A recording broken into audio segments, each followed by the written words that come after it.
We are live, and this is going to be a lot of fun because it's Monday. It's Monday morning, guys, and we're getting our hacks on. I'm excited. So, welcome, hello. Everybody join, and we've got an awesome show today. I'm very excited about it because we've got some special guests and a bunch of awesome announcements. So, let everybody join on, and I'll figure out how to hit the thing that makes it go. Yeah, that's my song and dance. It's the one there. What's up, Miss Sprawl? Okay, we are going to the places and doing the things. Let's see.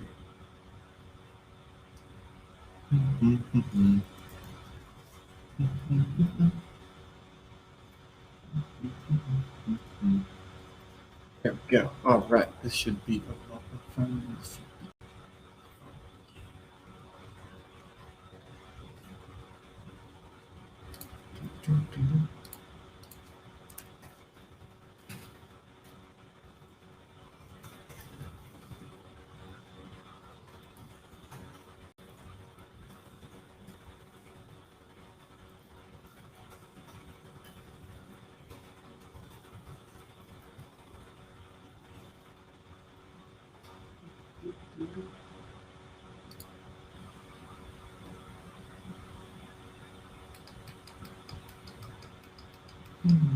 And then I hit the retweet button and everything's happy.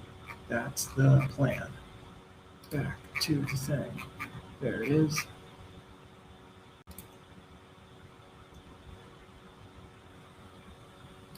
All right. Well, welcome. Oh, and then I go back to another tab and all y'all are here. Hello. Oh, music, Jenny. Yo. What are we learning today? Says my secure gift. We're learning a lot. We're learning about the new Wi-Fi Pineapple firmware we're just launching. We're learning about badges at DEF CON and specifically some fun that you can have with NFC. Talking about all sorts of good stuff. So I'm glad you could join. We're going to just kick it right off. It's so good to see everybody. And yeah, we're just going to kick it right off because I have a special guest waiting in the wings today. I'm excited to introduce him and bring him on because I've been playing with his hardware. And I want to get the inside scoop on DEF CON. I didn't get to make it, but I'm excited to see how it was. So hello, Clark05. Oh gosh, it's so good to see everybody. Let me one more promo, and that is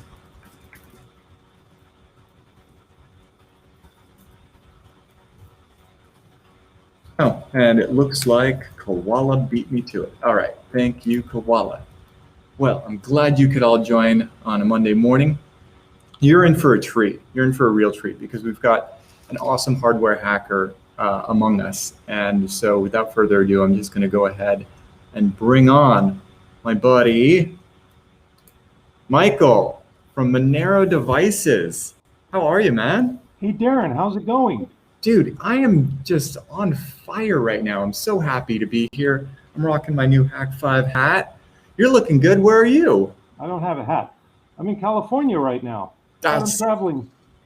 You know, I leave California, you go to California. It's just, it's cyclical. You know, that California, I swear, just churns them out. Looks good. I really like your hat. Oh, thanks. You know, new studio. It's in the back. I see the Hak5 light. Oh yeah, yeah. You know, I've got it listed on the shop as a black hat because that's the way it's described. And I gotta say, it feels a little like, does that look a little gray to you? Looks kind of gray. Yeah, I think it's great.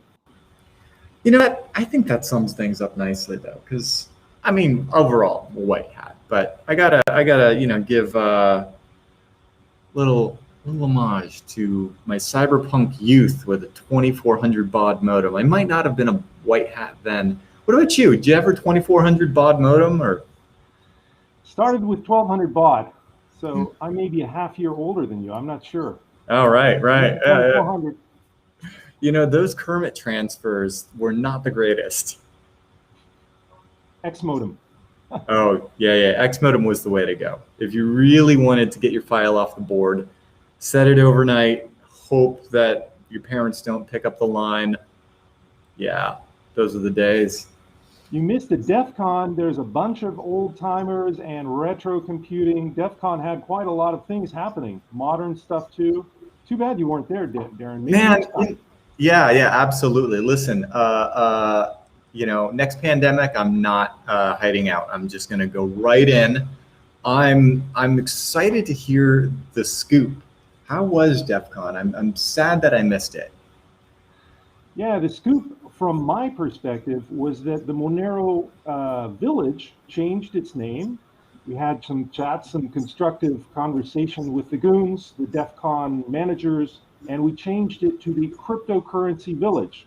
And because I am one of the staff who run the cryptocurrency village, I basically didn't leave those four walls, Darren. I can't tell you much about DEF CON.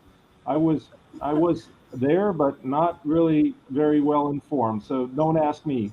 No, I totally feel you. That's most DEF CONs for me. I have actually been to a talk. I went to a talk once. But yeah, for me, it's I don't leave the vendor hall and I don't leave the wireless village, which honestly, if there's any place to go, I will definitely check out the cryptocurrency village. Now, why did it get renamed? There wasn't any drama or train wreck that caused the rename.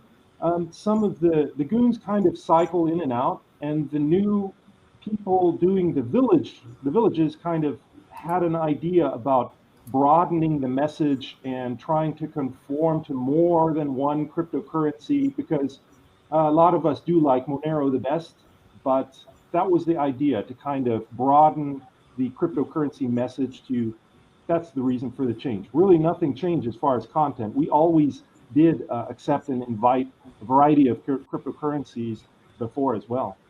Yeah, no, I mean, it makes sense to make it, more all-inclusive, and then it's not vendor specific or anything. Even though Monero is an open source cryptocurrency, it makes more sense in the way that, it's, what if it was like the Wi-Fi Pineapple Village instead of the Wireless Village? That would make no sense. That's a vendor lock-in thing. We don't like that. So, no, I totally hear you. Actually, I gotta say, I'm a little bit of a crypto noob when it comes to Monero. I think that it even first only hit my radar when we started talking. So tell me about Monero, how you got started with the project, what it is to both the layman and to the hacker. Yeah, okay. I'll try to do this in, say, 10, 20 seconds, or do you prefer 10 years? Yeah, exactly. That's right. Yeah. So explain to me cryptocurrency. And then I walk away and I get breakfast and then no. Yeah, hit me with the pitch. My personal introduction was coincidentally at DEF CON. I think it was DEF CON 26. I'm not even sure. It was a few years ago. I went to DEF CON like I usually do and met some folks from we didn't have a Monero village, but from the Monero community, right? And so I got to learn their technology. And what I found is that it would be a great fit for electronic hardware hacking, things like hardware wallets, ATM machines, exchange tellers, crypto secure authenticators, POS systems, that means point of sale systems. And there was just nothing on the landscape. So I got involved as a hardware hacker. I'm kind of the resident hardware hacker at Monero. That's my introduction. Nice. Yeah, and so how does it differ then from some of the more, popular cryptocurrencies that people hear on the news and every day? Okay, so on a technical level, it differs in that it uses a different curve for its elliptic curve digital signature algorithm, or ECDSA. That's how transactions are signed and sent up in blocks to the blockchain. So it uses an ED25519 or a Montgomery curve, and most of the others, 99% of the others, Bitcoin and so on, they use a SEK. No, I get this wrong all the time. You know the one I'm talking about. SEC K256, no, P256K1. It's a different curve, right? So that's a technical difference, one of the many. And yeah, the difference is, so it does unlock a lot of privacy features, right? And it kind of forces you to use privacy features. It's not this kind of optional thing where you first have to understand the feature.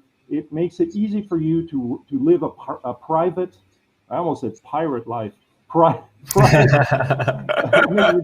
mean, you could probably buy some rum with it.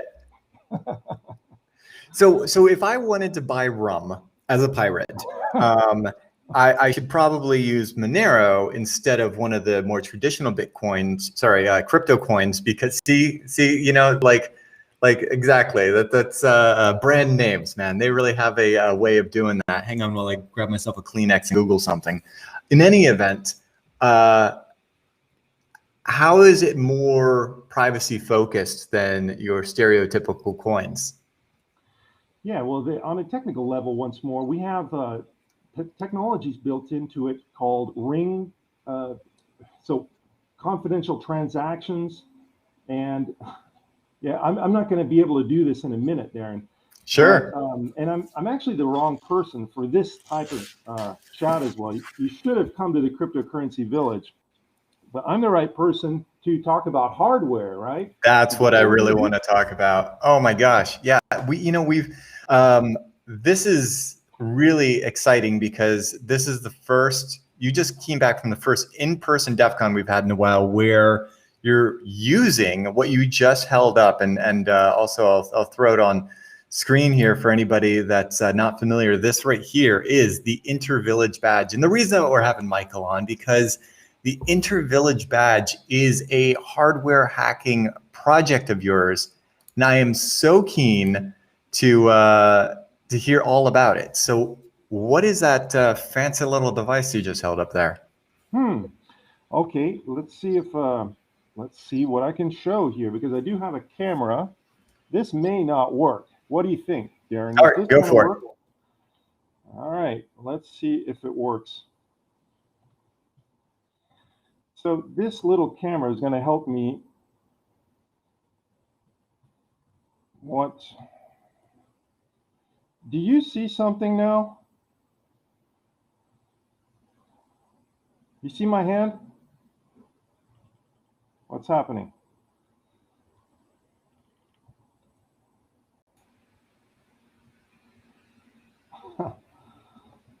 Something bad is happening. No, it was working. Was it working? Oh, it was working just fine. Yeah, bring it back in. All right. Because when I do this, I think I can no longer hear you anymore. Oh, bummer. No, yes, I can. Oh, you can. Muting Darren is not an option on this podcast, unfortunately. Nope. TK421. Okay. Yeah. Okay, so this is kind of what we're talking about today, because, well, it's a lot of fun. We were doing this at DEF CON, and the village scene at DEF CON is insane, right?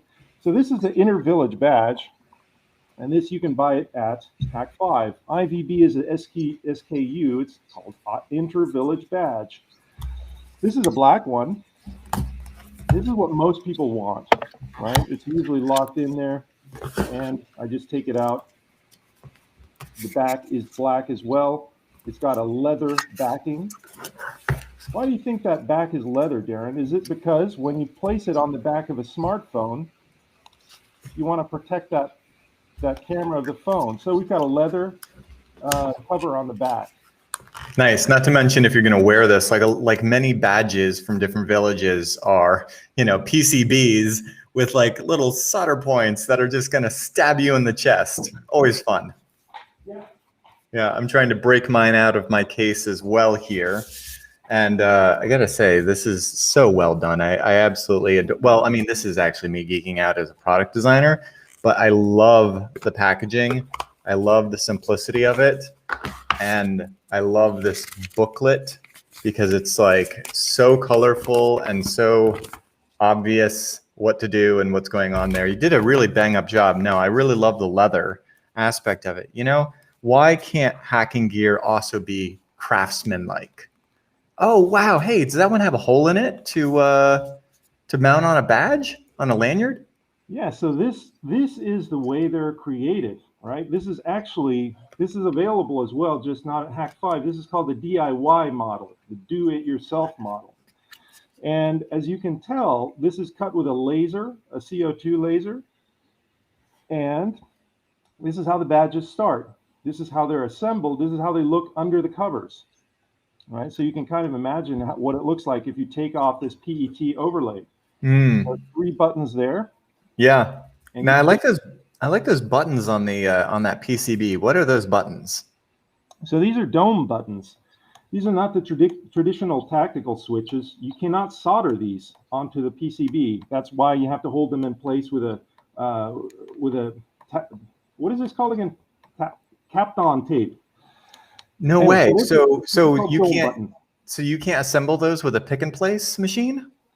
Not with a standard one, because they're usually using paste, right? And it sticks in with the paste, so that won't work.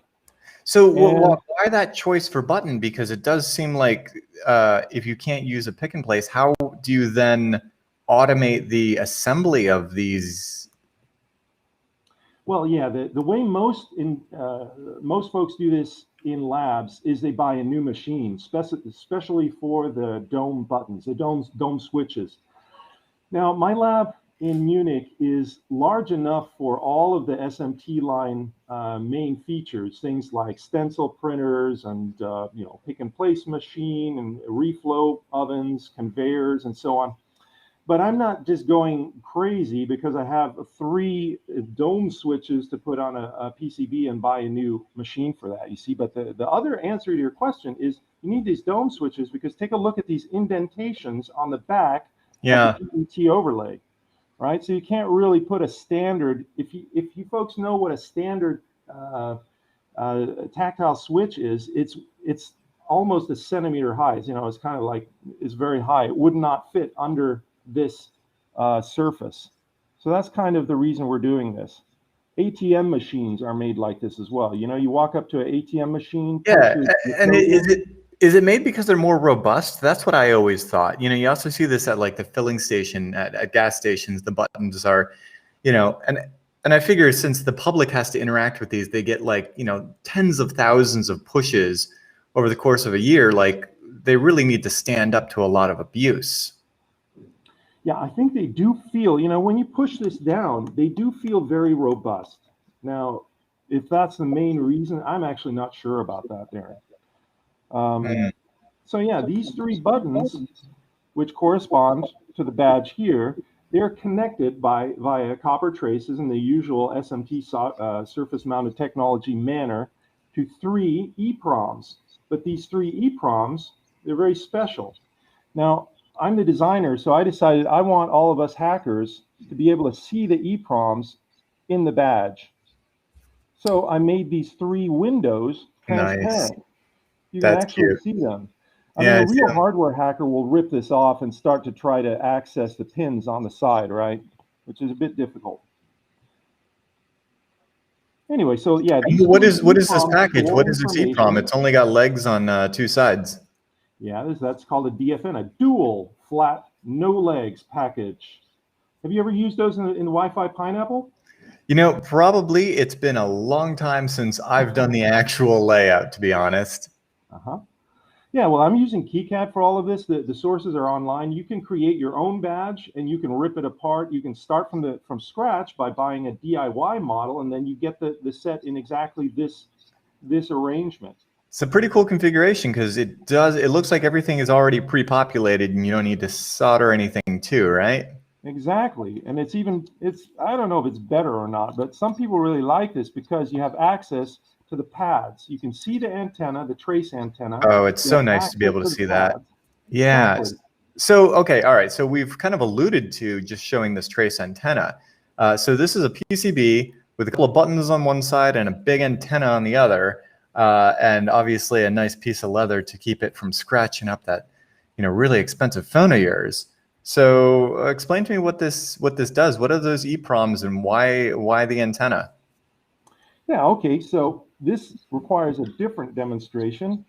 How should I do this? I will go back to my crazy face, and requires a different demonstration, doesn't it? So most people, Darren, do you have the user manual? I don't have one. I do, right. So I've got my unit here, and where did I just put that manual? I was just noting how pretty it is. We're going to do a demonstration, and this is there it is. illustrated in the user manual. Exactly. Yes. It's a very good looking manual. And so kind of walks you through the bit of hardware. We can see the traces on the back there. And kind of like what it's supposed to look like when you... Stay there. Stay right there. You see these three steps. It's the quick start. And it shows you how to use the Intervillage badge with your smartphone at home. Right? This means you don't need to have an ATM machine in your kitchen. Right? You can use your smartphone. You know, one can only hope. One of these days, you know. Do you have a payphone? Should really get my payphone here in Austin. But ATM, that'll be next for sure. Yeah, all right, so put an ATM machine there. Yeah, why not, right? So I only need a phone to get started. So I will go ahead and quick start with my badge, which check that out. Got myself the green one. Looks real good. You're going to follow along, right? Yeah, I'll go ahead and follow along. So what do I need to do? All right, step 1, enable NFC on my phone. Easy peasy, already done. Step 2, log in. All right, what's my login? Yeah, okay. There's the NFC circuit, right? And step 2, what was that? I don't remember anything about login. So it says step 2, log into smartphone. So why don't you just let me know your login, and then that'll really be helpful. Yeah, unfortunately, mine is 1, 2, 3, 4. So, oh, okay. Oh, that's the same as my luggage. So then the next step is leather side to the back of the phone. The phone needs to be on, okay, those are my emails, sorry. And yeah, it needs to be so that you can see the screen. It needs to be turned on and unlocked. I think that's clear, right? Yeah. So we're going to take one badge and one phone. And the trick is we need to know where the antennas are on the badge and on the phone.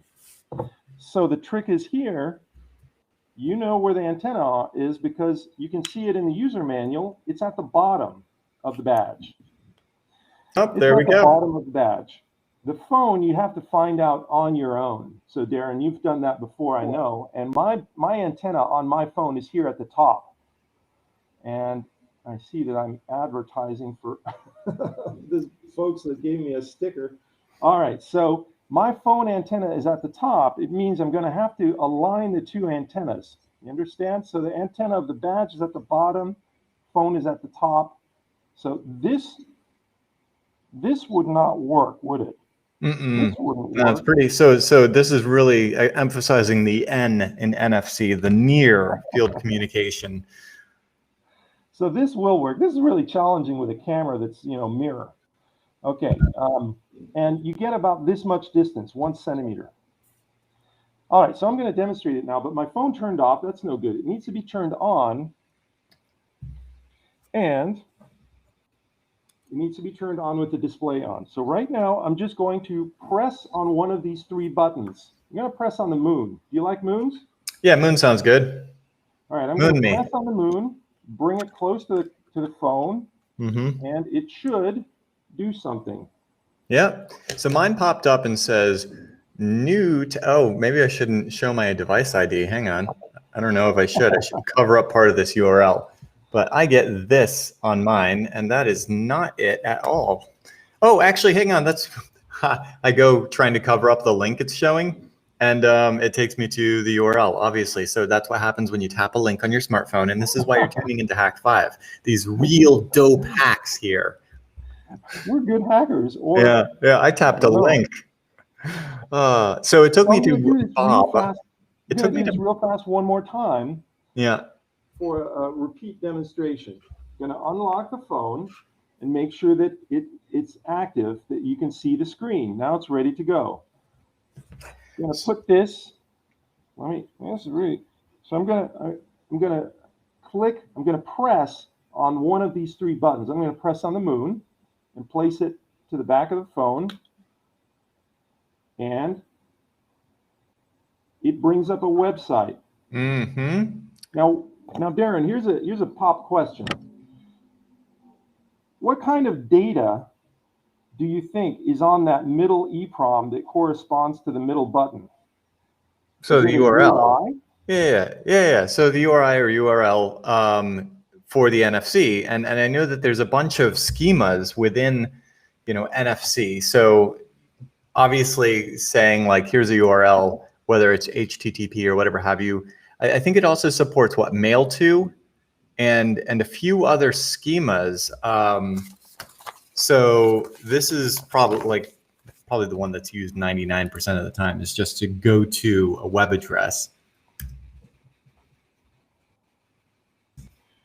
Yeah, let's take a look at all of those schemas or profiles. I'm not even sure what they are called. But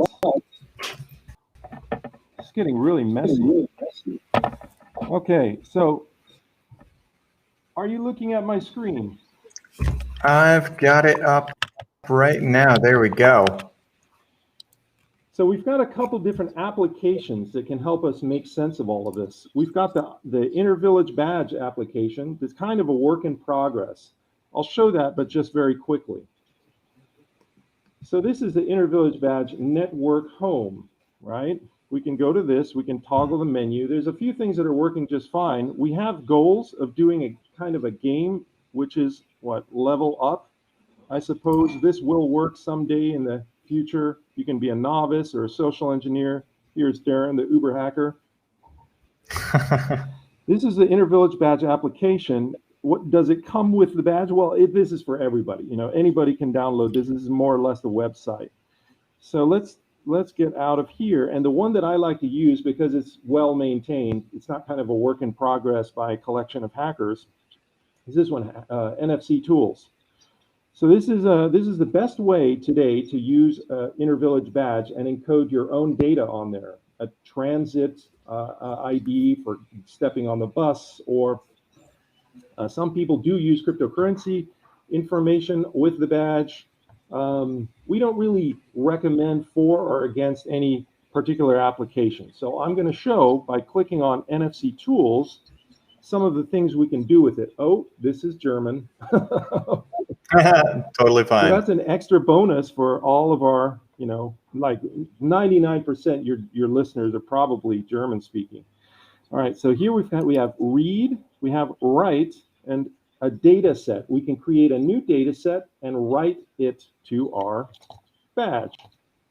Create a new data set. So you were talking about emails and URIs. Did you expect this, Darren? Take a look at all of What was that last one there? All right. So I see we've got emails, applications, video. What's that one at the bottom? Contact. Okay, so like a V card. This is the contact. You see how that drills down and you can put things in? Totally. Yeah, and then that's kind of nice because those a V card is supported by most modern operating systems, especially on smartphones. They'll just open whatever your default contact application is. You know the one I like the most, Darren? Take a look at this.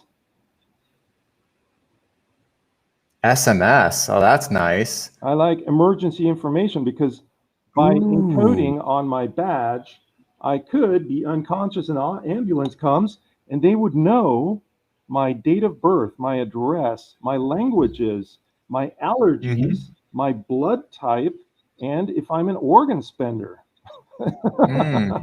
This is a hack joke, right? Because who is going to do this? But this is the now Bluetooth. Hang on. Does Bluetooth allow you to automatically pair?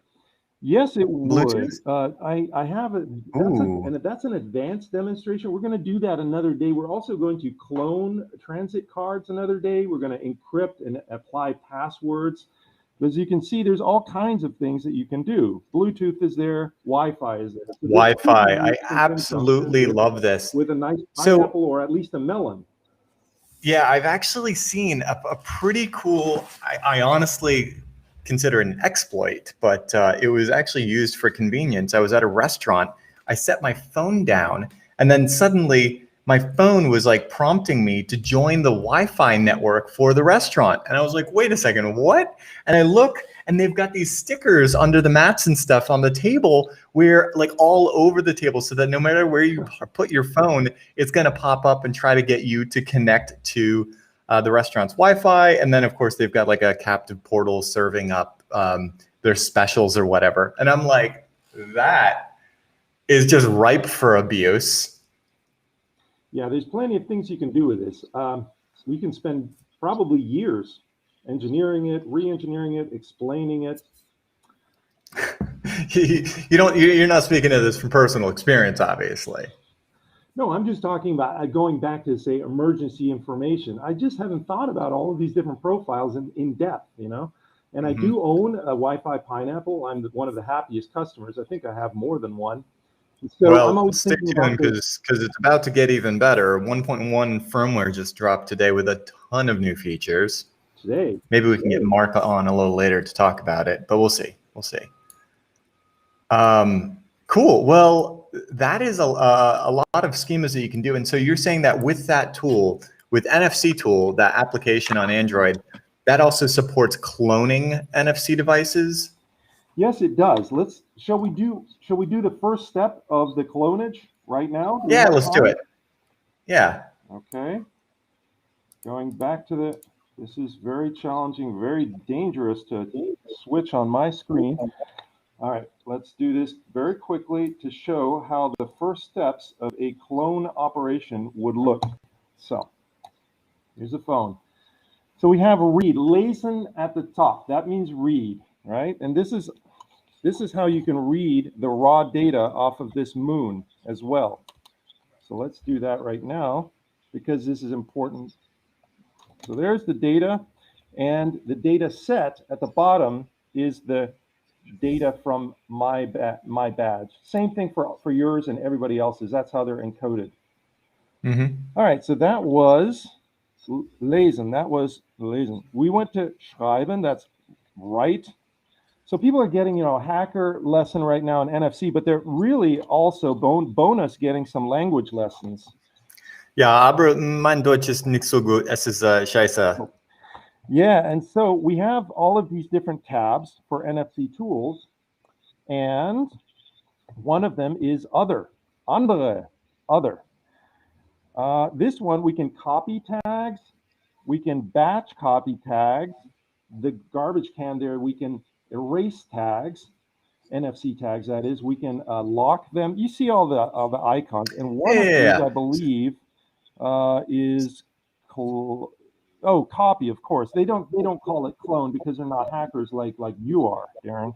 Yes. But we're going to say copy or clone or copy a tag, right? So this is the source NFC tag. I need to put that on. This time I'm going to use the DIY model to show that it works even without the overlay, but I'm just not sure what's on here. So put this on the back, align the antennas, and press on one of the three buttons, and it got it, right? So now it's step 2, because step 1 was to place the source tag on, and now we're going to copy that, let's say, to a black badge. We'll put the moon from before on the sun, because after all, yesterday was Sunday, and today is Moon Day, I think. Sure. Okay, so let's copy that now. We're cloning this. That's what we're doing now. I'm going to click on the back. And if this works properly. All right, we got a green. Can't really see. Yay. But you understand now how we just cloned a tag. So now the sun has the same data as the moon. We cloned and we did something similar to what you experienced in the cafe. How did you like that, Darren? Yeah, that's awesome stuff. Now I got some, I get some questions here, right? So obviously that's just the ability to read badge and write a badge or NFC card, whatever have you. You also showed deleting, which I guess would simply be writing zeros or something to that effect. But then you should protect. And that's what I'm most curious about, because how can you say I put something important on here? Can I then use that tool to, protect the star one? Well, the one thing I know you can do is set a password. All right. So after I set a password on one of these 3 locations, then nobody can read that location unless they provide the password. This is an advanced feature, and it's used in a variety of different ways. There's encryption as well, but I'm actually not prepared to show these features. And if you go to the IVB app, they're not even implemented here. So it's kind of a do-it-yourself software level implementation to protect your tag however you would like to do so. I will say that the ATM machines worldwide that work with this tag, they don't give you that option. It's actually, we're in a very primitive state in cryptocurrency as far as protection of NFC goes. Really? The good news. Well, what is the user experience like when it comes to NFC and ATMs with crypto? It is better than paper wallets with QR codes that every camera in the room can capture. You understand how that works? Yeah. ATM machine, you put your dollars in, paper money. It says you're gonna get cryptocurrency in return, and you either provide the machine with a badge that's NFC, or it prints a paper for you. And on that paper is a QR code. Anybody can see that and capture your money. So it's better. It's a better user experience than that, because you can't really see the data inside. But what you're really asking is, why don't we protect it with encryption and passwords? I'm not the manufacturer of the ATM machines, unfortunately. So, but we're getting there. This is a collaborative effort. That's why we're meeting folks at DEF CON, and Hak5 is involved, and you and me were interested in this. We've got to collaborate and build this world the way we want it to be. True. Now, if I kept my wallet information on this, and then I kept this guy in my back pocket, and I'm in the elevator, is that better or worse than if I were to just have a printout with a QR code for going up to that ATM? Good idea. We'll just put this badge in our back pocket, right? Where the money is. So in this configuration, Darren, somebody could steal the money off of your badge in the elevator if they're standing close enough to you. But because our badges require pressing a button to connect the antenna with the EEPROM, the person in the elevator stealing your data and information would have to push on your butt like this really hard. They would have to press perfectly accurately right there on the button, and that's when they could steal your information, and you would definitely know. So this is an example of defense of passive data theft, or a defense of opportunistic data theft, which is a physical thing. The Wi-Fi Pineapple doesn't have this. It works on a different level. But we thought with leather, with liquid photo sensitive liquid polymer, which is how we make the enclosures, all of these materials, we're really talking physical hacking here. So we included a defense against passive data theft, which means a defense against a getting goosed in the elevator attack. I gotta say though, we actually do implement something like this for our firmware updates. It's the reason why there's a button on your Wi-Fi Pineapple, and whenever you're installing the firmware for the first time or updating your firmware, it requires that you physically press the button, which validates that you have access to the device, and that we can, I guess, consider that you are the rightful human to be operating it. Otherwise, you could see how that could go amok. Yeah, so I forgot about that. That's definitely an example of physical defense, physical protection. So Jason Thompson's got a question here. He's curious to know if there are any public writable NFC tags to have fun with. If you could, if you've got any kind of recommendations. Yeah, I see that he writes about clothing and things like that. You can embed NFC almost anywhere, right? The circuits are so small. I don't know. I have no good recommendations about library. You know, the way I do this, I go to the library. There's RFID and NFC in every library book of the world. Take a look at that. You know, I don't take them out, but I try to reproduce this myself. I go online, I buy a bunch of tags, I talk to others like you, and go to DEF CON. I don't have a recommendation of a particular brand. No. Yeah, so we have another comment about, I think they're asking, Darren, if you've had this problem a lot. You're a really good looking guy. So you go in an elevator, you know, are people probing your body looking for the Yeah. buttons? But you know, I gotta say, not since COVID. You know, 6 feet. We're maintaining 6 feet, so like I'm less likely to get goosed in the elevator now. It's great. Wear a mask, folks. So let's see. Qual is asking if he understands it correctly. The Monero uses an NFC wallet instead of software. Is that the case? Let me see if I understand the question. Use an NFC wallet. So I think this is wrong, Koala. Monero Devices is working on a dedicated hardware wallet. Okay, and this, I know this because I'm the designer. We reject all radio interfaces for our important financial hardware-based transactions. We're too scared of radio, because mostly because Darren did us all a favor and distributed the pineapple. We can't use radio anymore, right? It's just too much fun to go over radio. So the dedicated hardware wallet only signs transactions and propagates them over a USB connection. So the answer to your question, no, there is no NFC on any important financial device which Monero Devices produces. Now, Nice. exactly, you were wrong. It is a good question. And the other thing about it, if you know, I'm actually not allowed to talk about important financial transactions with kind of hacker devices like this intervillage badge. Other people, if you ask around, they can tell you how useful this is, what kind of profiles you can use it with, if there are ATM machines that are compatible or not. That's another answer to your question.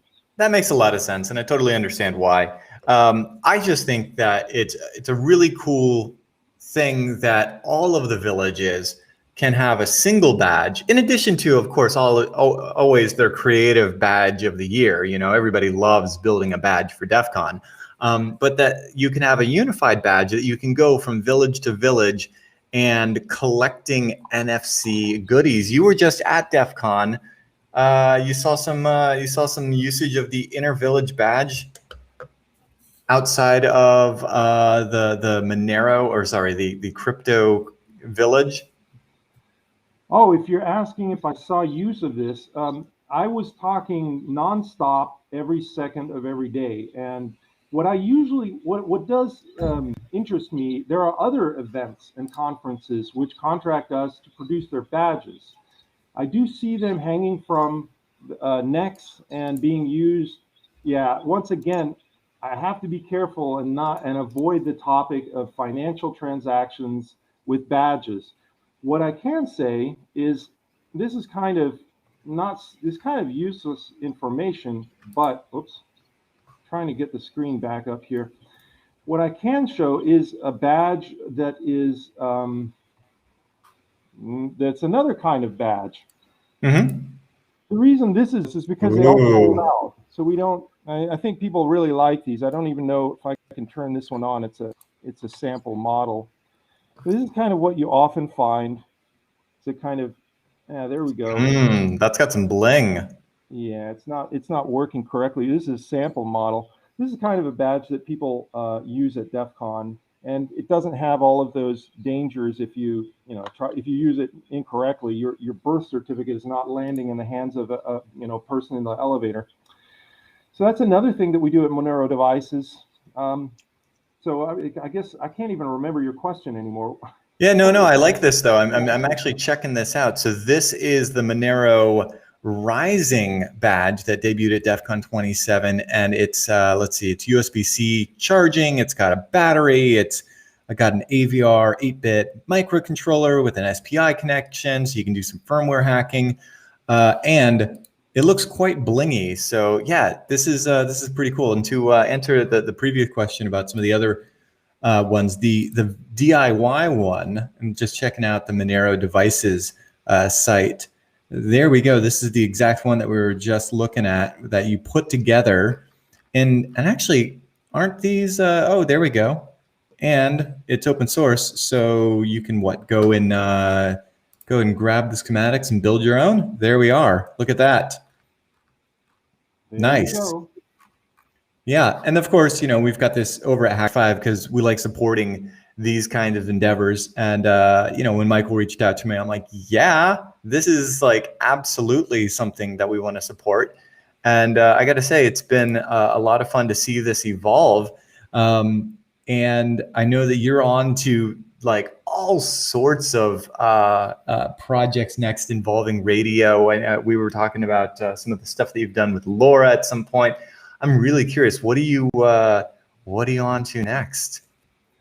What was tickling your techno lust at DEF CON? Yeah, well, I'm following in the steps of my models and idols, right, which you are one of them. So when I've taken a look at the Wi-Fi Pineapple circuits and kind of incorporating a bunch of ideas, Michael Osman as well, and what we're doing with all of this excellent information today is we're producing the first in the world dedicated Monero hardware wallets, right? So that may be coming out soon. The code name is Castello, and we'll probably release a Castello dev kit in the fall or winter. That's what we're working on today. Maybe you might want to see that another day. If you ever invite I would absolutely love to see that. You should definitely come on and join us in the future. I'm glad that you were able to come on and pique our interest. And by the way, definitely surrounding yourself with good hackers on that front. So I know it's going to be great. For everybody curious to find the Inter-Village badge and to find other Monero hardware, where can they go? Good question. So on a consumer level, you can go to Hak5 or the URL that you're seeing there. That's kind of where we're distributing all of the devices that we have available on the consumer market commercially. What we actually prefer, of course, is collaboration on a personal level. And if you want to communicate with me and others on my team at Monero Devices, Monero Hardware team, we're in the Monero community, and there are two ways. The hacker way is IRC. Oh, nice. You use I love that you're using IRC. Do you connect over 2400 baud? Okay. Yeah. Well, no joke, actually, I got to tell you. So I'm hacking a satellite modem right now. And what's fun about it is it's unlimited internet, but it's at 2400 baud, which to most people listening have just no idea. But I grew up with 2400 baud, so I know what it's capable of and what it's absolutely not. Modern web page, no. I can't believe how big web pages are nowadays. Megabytes, right? When I learned HTML3, the recommendation was to keep your entire homepage under 30K, images included. And growing up with a 2400 baud modem, yeah, ANSI took a while to paint on the screen. So in any event, one of the first things I thought of was, all right, so I can get a Telnet session over this. And actually, we can talk about how you can secure Telnet. Turns out, fallacy. Telnet can be secured. And SSH is way too much overhead for 2400 baud, though Mosh does seem like a good alternative. And then like, well, what would I do? IRC. I love that you've got an IRC server. Where's that? So we're using the Libera IRC server. What you have to do there is go to www.libera.net, I think. Oh gosh, I'm not so sure. You search for Libera, right? And you can do a web chat. And once you we have a couple minutes, so let's see if this will Yeah, work. here it is. Libera.chat.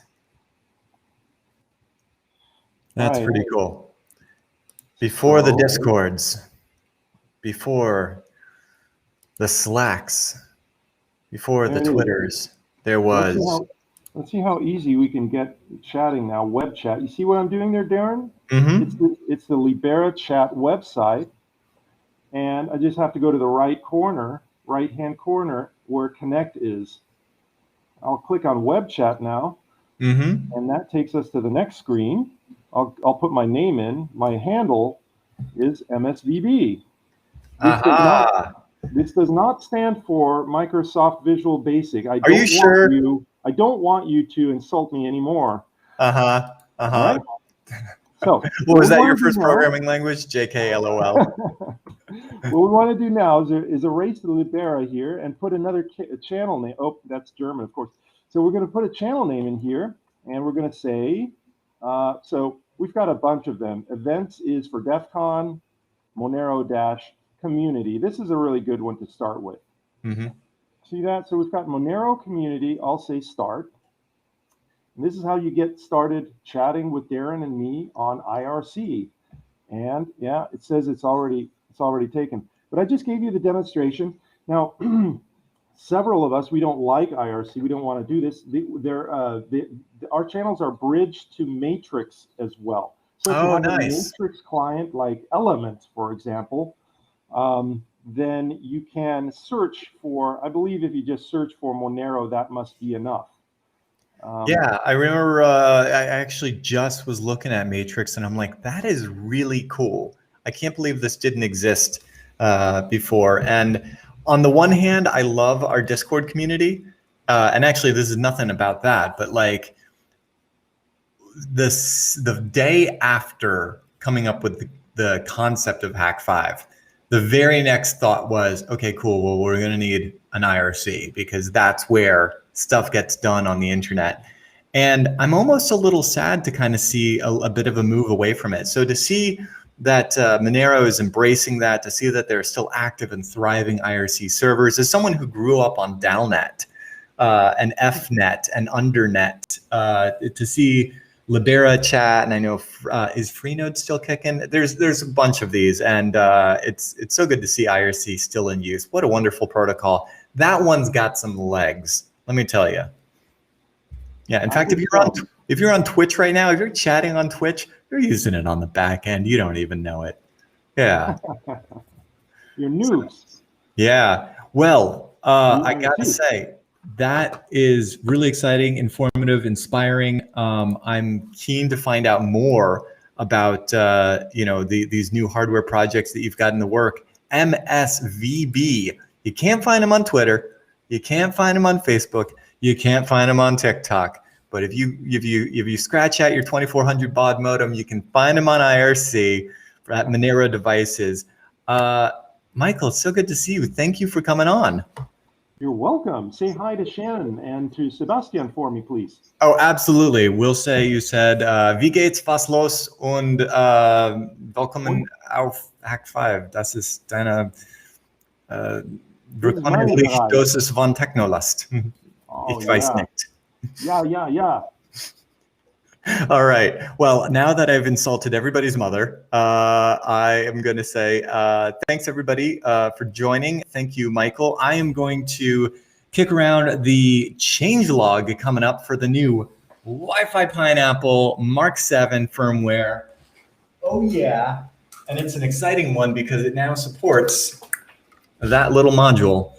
This one is in white because it's a hardware sample. We do 3D printing for all of our new hardware.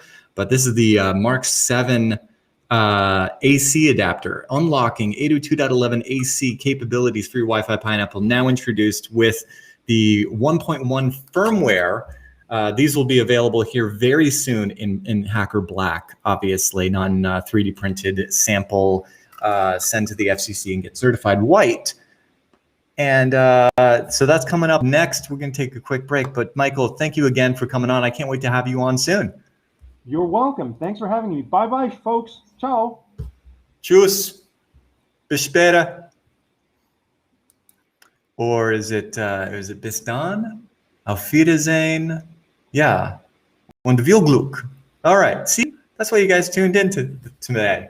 Good morning and welcome to your German and hacking lesson for the day. Catching up with the community, saying hi to Jason Thompson Horn and everybody else on the stream for joining us. Simulcasting still to the Twitches, my personal YouTube, and Periscope, which I believe is going down soon. But yeah, basically making ourselves a new home at Twitch as I get settled into Austin, Texas. Send me your barbecue recommendations, folks. I'm excited to be in this city. I'm excited to go and see all that it has to offer. Did a little stand-up paddleboarding over the weekend. That was fun. There's a nice little, they call it a lake. It's Lady Bird Lake that goes through the city. It's a river. If you look at it, I mean, it connects through the Colorado River. I mean, let's just call it what it is. I don't know why they give it that distinction. It seems like a river to me. But in any event, good paddleboarding, good kayaking, and had a lot of fun. So I'm putting my badge away. By the way, if you want one of these, they are over at the URL right down there, shop.monerodevices.com, and as well as Hak5. You know, we keep this in the shop because we think it's awesome to support hardware hackers and makers that are doing cool stuff. And this is like very polished for a DIY. The fact that you don't have to solder at all, pretty cool. You know, and would love to just support sweet makers. So how's everybody's morning? Hi, Clark. We got all sorts of good stuff coming up. As Acilic in our Discord gets excited about our new Wi-Fi Pineapple Mark 7 AC adapter. I know I just totally teased. I shouldn't show the hardware before it's out, but I'm so excited for it. I'm probably going to flash my Pineapple and get that 1.1 going on, connect it up to my Cloud C2 and get you guys access to that. Maybe we can do that next week.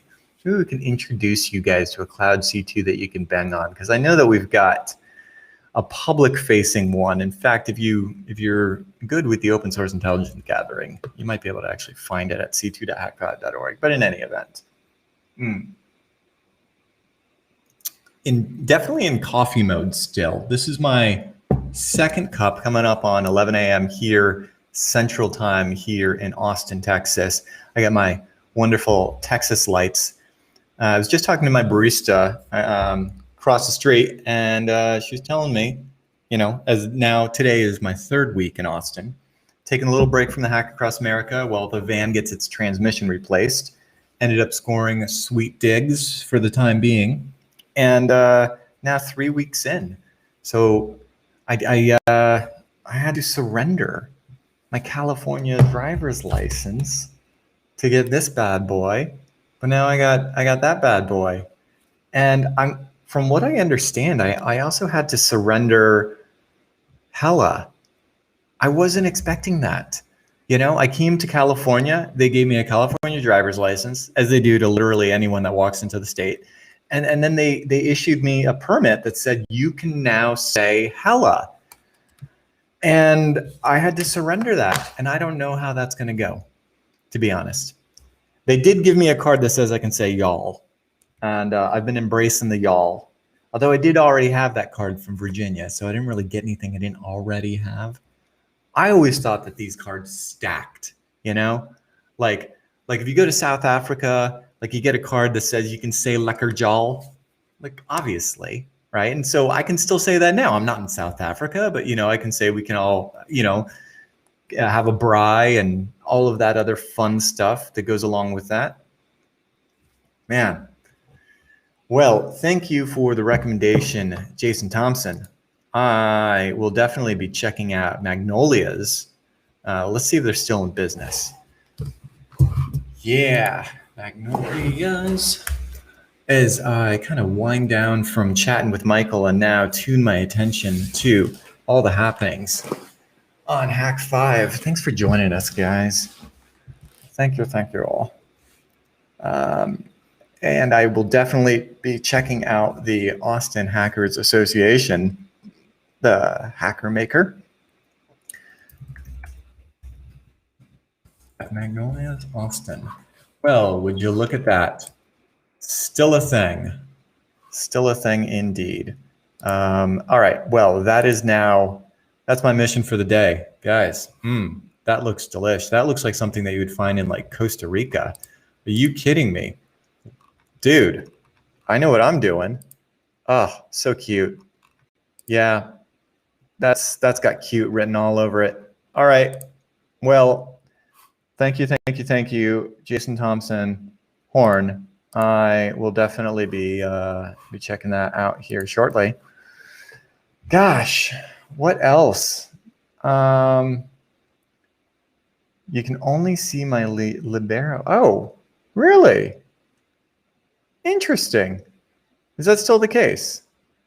So Koala is saying that we can only see my libera. Let me know, guys. I did have this happen once before in the old Restream Studio where it wouldn't actually update my screen share. So if you're not looking at a photo of a Magnolia Cafe menu, then it is frozen.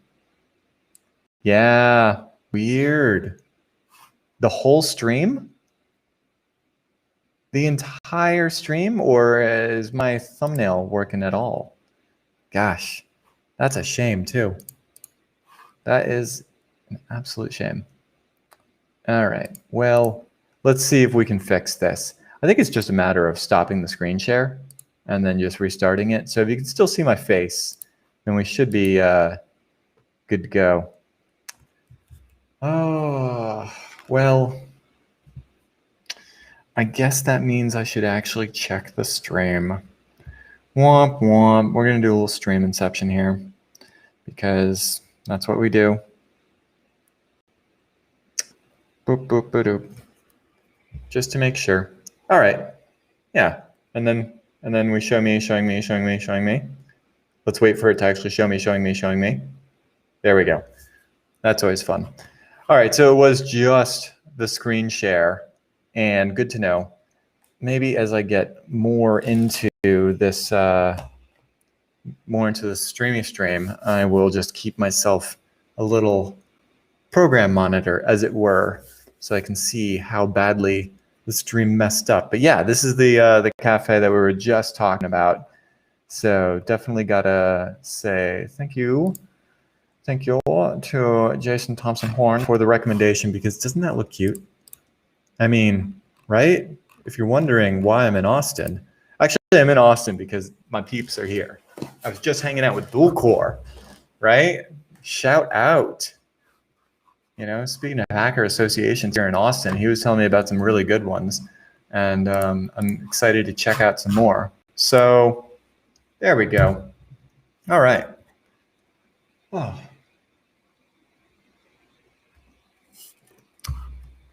Oh man. By the way, we have some really cool merch in the shop right now, but you cannot get this there.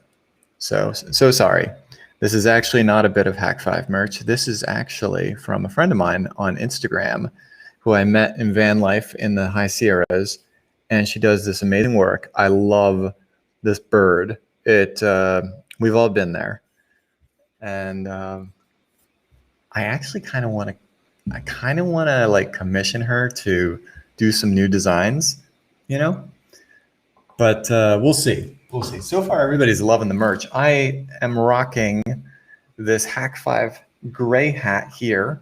I'm gonna have to rename that on the shop. It's currently listed as black hat, but I think this is more gray than black. And I even got my Star collection. Doesn't that look good? Man, am I excited about that. It's just a little bit of everything. Taz Bedeviled on Instagram is the artist to follow that does these amazing characters for us, and then I'll do the stickers. But this is just like, you know, it reminds me of the sticker wall that we had, at Hak5, the old studio in the warehouse, right? Let's see. I think I'm gonna rock this. I'm gonna go ahead and just rock this for the rest of the stream. You know, because it's got like a real prominent Wi-Fi pineapple on it, right? Where is it? Well, it's at the bottom, and then there's one here, and and then we got our little pineapple guy here. In any event, yeah. Oof, now I'm warm. Now I'm just Hak5'd out, aren't I? I'm that guy. Hey, everybody. I'm being that guy today. So let's take a look at this firmware. Sent out the beacon this morning. Very excited for that. I don't know if you guys are subscribed. If not, head over to hak5.org and subscribe. Get yourself a copy, right?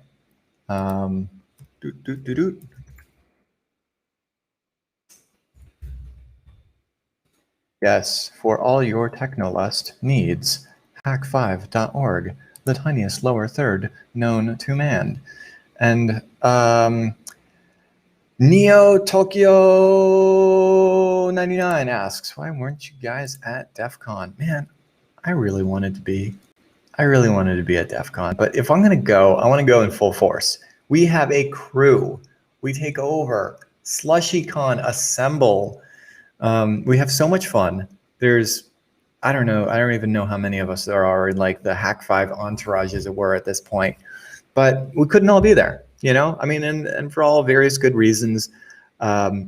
Everybody has their different risk tolerance, and different people have, you know, different risk vectors, you know, immunocompromised or whatever have you. And I want to go in full force. So we will definitely be there as soon as humanly possible in full force.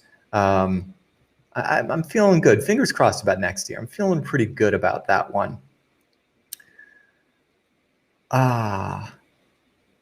No, I did not know this. Mubix had a shout out on Hack the Box's new Academy module on Windows privilege escalation. That's epic. We should have Mubix on soon. You know what? Let me know in the comments if you guys want to get some Mubix action on the stream, because I'm looking to book some guests. We've got a power-packed show next week. Let me tell you, we've got. In fact, I should pull up the what is it called? I should know because I just wrote it. The Beacon, our very first newsletter at Hak5, because it actually details what we're going to be doing here on the stream soon. And yeah, we've got some awesome guests lined up. So check this out. Here we go.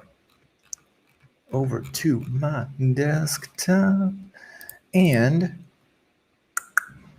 yeah, so coming up on the stream, today we just had Michael of Monero Devices on to talk about the Intervillage badge, but Wednesday, like literally in 2 days from now, this Wednesday, we're gonna have Blue Cosmo on. Blue Cosmo of Cosmodium CS. You guys have no idea what a treat you guys are into. He's you know, real new to the scene, and if you're not following him, you're gonna want to be.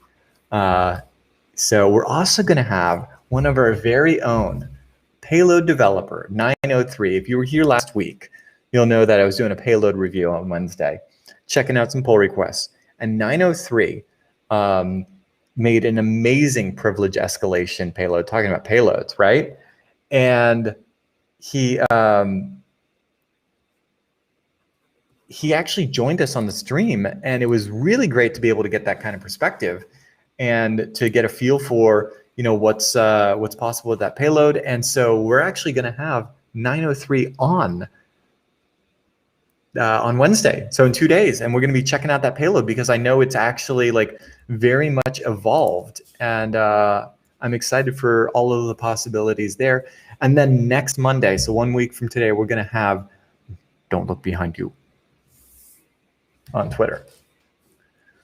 Yes. Don't Look Behind You, aka Dr. Russ, hardware hacker extraordinaire. He actually developed a new Wi-Fi Pineapple hardware module, but You'll have to tune in next week for that one. All right. Yes, indeed, indeed. So yeah, was that the printer nightmare one? No, it wasn't actually. No, it's different pull request. The printer nightmare, or the print nightmare, was done by Panic Acid, and that was indeed our very first payload hero. 903 actually did a privileged escalation payload that we'll be talking about in a lot more detail next on Wednesday when we have them on. Actually, we have a payload hero this week. We scroll right down, check that out. I'm very excited to have this newsletter as an opportunity to point out some of the amazing payloads that we get. The contributions from the community are just wicked.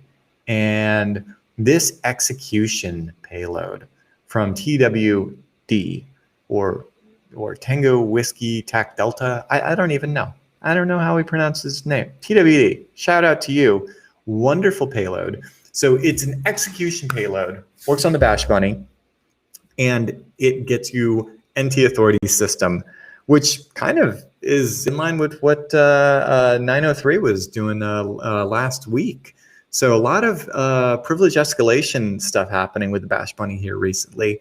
And this thing, targets Windows 10 systems. It's able to spoof NT Authority system using a parent process in PowerShell that's an embedded bit of C#, which I think is very cool. So go and check out the payload. If you're not subscribed to the Payload Hero newsletter, you need to be. That's where you'll get the links. But it's also just up on our repo. And I would love to have, if we can get the author on, we absolutely will, because this is one heck of a payload, and it's so well commented, well documented. This is exactly what you want to see in a payload, where it's just robust, right? So anyway, yeah, very excited for that hero.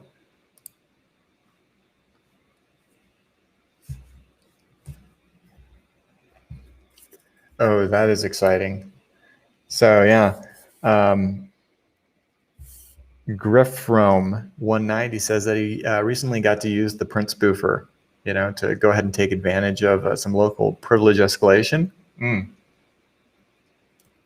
What a great little attack. Good stuff. Yep.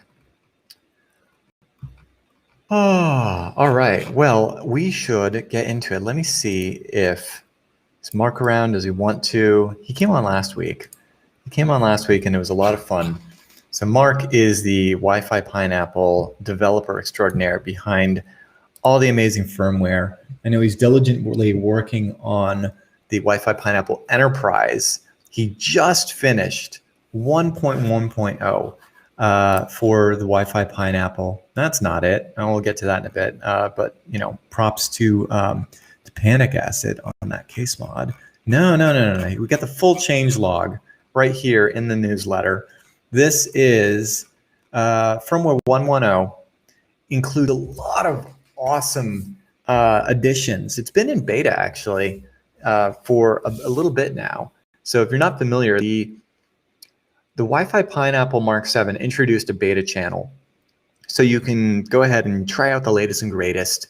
And it also means that we can get your feedback, and it's been invaluable to be able to get the feedback on 1.1. It's been evolving for the last a little over a month, I would say, and it's based on your feedback that it's been so refined. It now includes so many awesome features, and so if you've been on the beta channel, you may have already seen a lot of these, but it's solid. It looks great. Everything is working exactly the way we want. So it's released to the public on the stable channel. And some of the big add-ons for Wi-Fi Pineapple Mark 7 1.1.0 include support out of the box for AC adapters. So this has always been the case in that since 1.0, the drivers are there to support a number of chipsets for 802.11ac, and there's a number of hardware modules that you can plug into your device to add that capability. And it was just a matter of dropping to the command line and running whatever tools you want, because now you've got another interface. You've got, in addition to your WLAN 0, WLAN 1, and WLAN 2 that are part of the hardware, you plug another guy in, and then you get yourself a WLAN 3, because 4 radios, because 0 counts, because developers, because math, because awesome.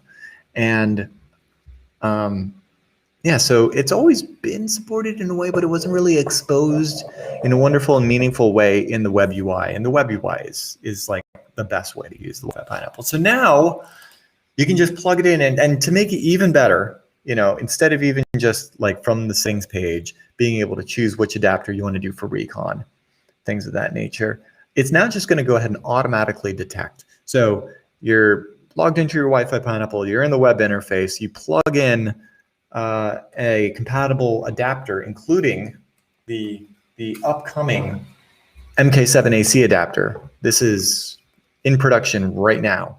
It's just an amazing thing to say during a chip shortage. I'm so excited to be able to say that these are coming. I'm not going to give a date until I have a tracking number, but the hardware is done at the factory, and they are literally just boxing them up now. The quick start guides just went into print. So, and I love the idea that the quick start guide is literally log into your pineapple, plug it in, and follow the screen, because this is what you get. You get a dialog that'll pop up and walk you through the configuration now.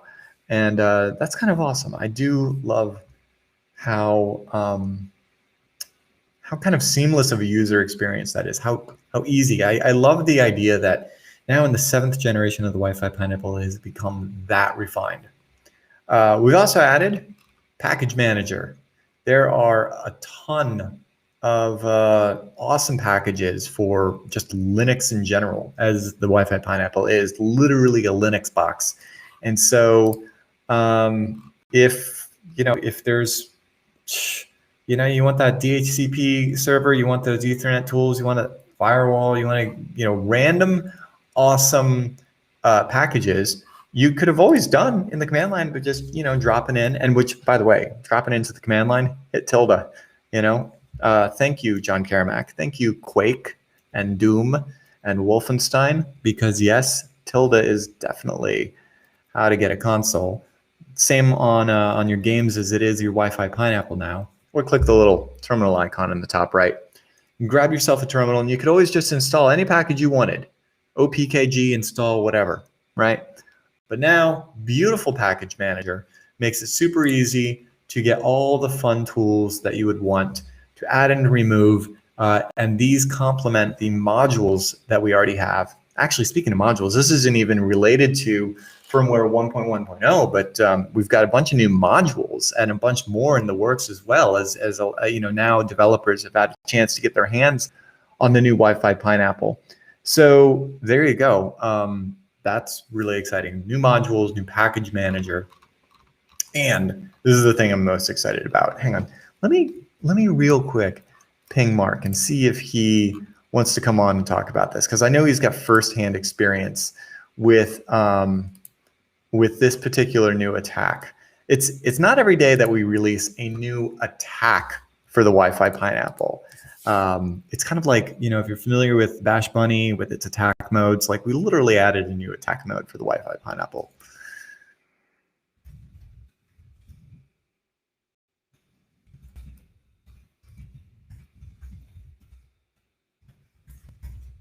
Doop, doop, doop, doop.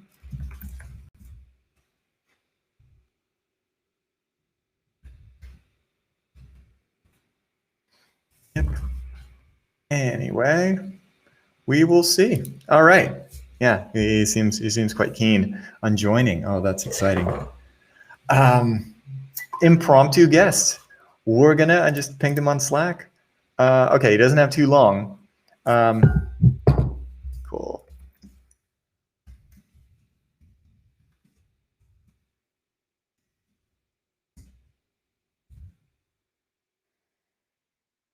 Yeah, I'm excited. It doesn't have too long, but it would be great to have. So queue up your questions. You get some Wi-Fi pineapple questions. We're getting the man Mark on right now, aka Foxtrot, in the Discord. We're gonna have him come on and talk to us about the new WPA2 Evil AP. You know, you've heard of evil twins. This is a wicked evil twin because you can literally harvest handshakes from damn near anything when you combine this with the power of the Wi-Fi pineapple. You know, a little allow association magic, a little broadcast your Pine AP pool, as it were, and then throw that in with some cloned APs. Oh my gosh. It's just like every device on the planet just wants to give you creds instantly. It's like, what? An opportunity to give you a hash? I love it. I absolutely love it. I can't believe that we hadn't done this before. It's so novel and awesome. It's really a great, you know, I think it complements the Pine AP suite so well. This does not necessarily coincide with actually Hak5. I see you wrote it there. You incorrectly spelled HAK. No, but the show with Cody, HAK byte. Yeah, recently did one on capturing handshakes and actually using cloud power to crack them. It's actually just coincidence. We should definitely see about getting the development teams and the show teams together on more projects for sure. But yeah, I think I don't know what that what null byte is. That sounds like something that doesn't even exist. I mean, null, right? That no, doesn't null mean not exists? Pretty sure. The Hak5, that's a great show. Yeah, so much good stuff. As I banter waiting for Mark to join us. Banter waiting for Mark to join us. Banter waiting for Mark to join us. Checking out the Slack. And it looks like, ooh, lots of good stuff. Oh man, I can't wait to chat with the devs tomorrow because, ooh, so much good stuff in this new firmware for a different product, actually, for an upcoming product, for a product you guys haven't even seen, which I think, because we've got chips for, we'll even have in a month or two. So yeah, no wonder Mark is a little busy, but I definitely want to hear his perspective on the WPA2 evil AP stuff.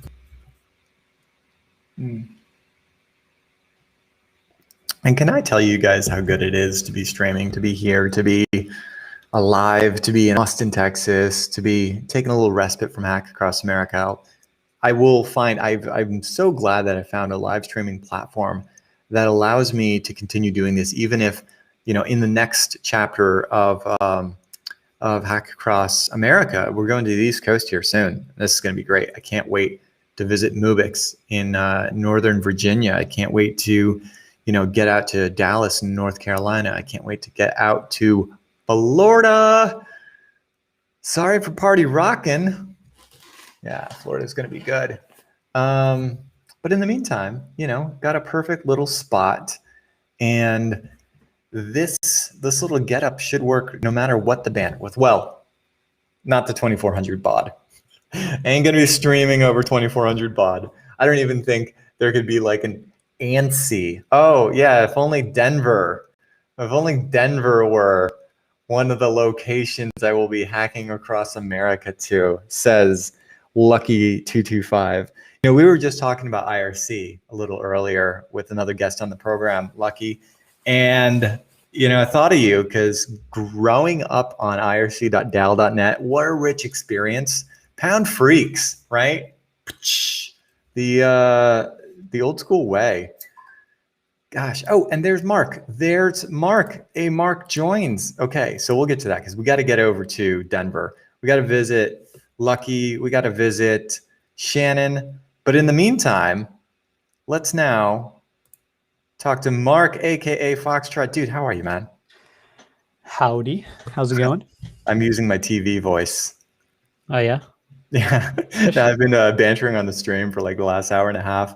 We had Michael over from Monero Devices, and I'm like, you know, this was supposed to be like office hours, Darren just kind of like throws on a stream while he like, does like a pull request. And unfortunately, you get a bunch of people in the on the stream, and I don't know. I put on the hat. I'm wearing my Hak5 hat today. How are you? Nice. Yeah, not too bad. Just working on some stuff as usual. Ooh, is that the new shirt? Yeah. Oh, dude, looks good. It's cozy. I like it. Yeah. Did you get the ANSI graphics one, or is that the? No, I opted for the pineapple instead, which I wore yesterday.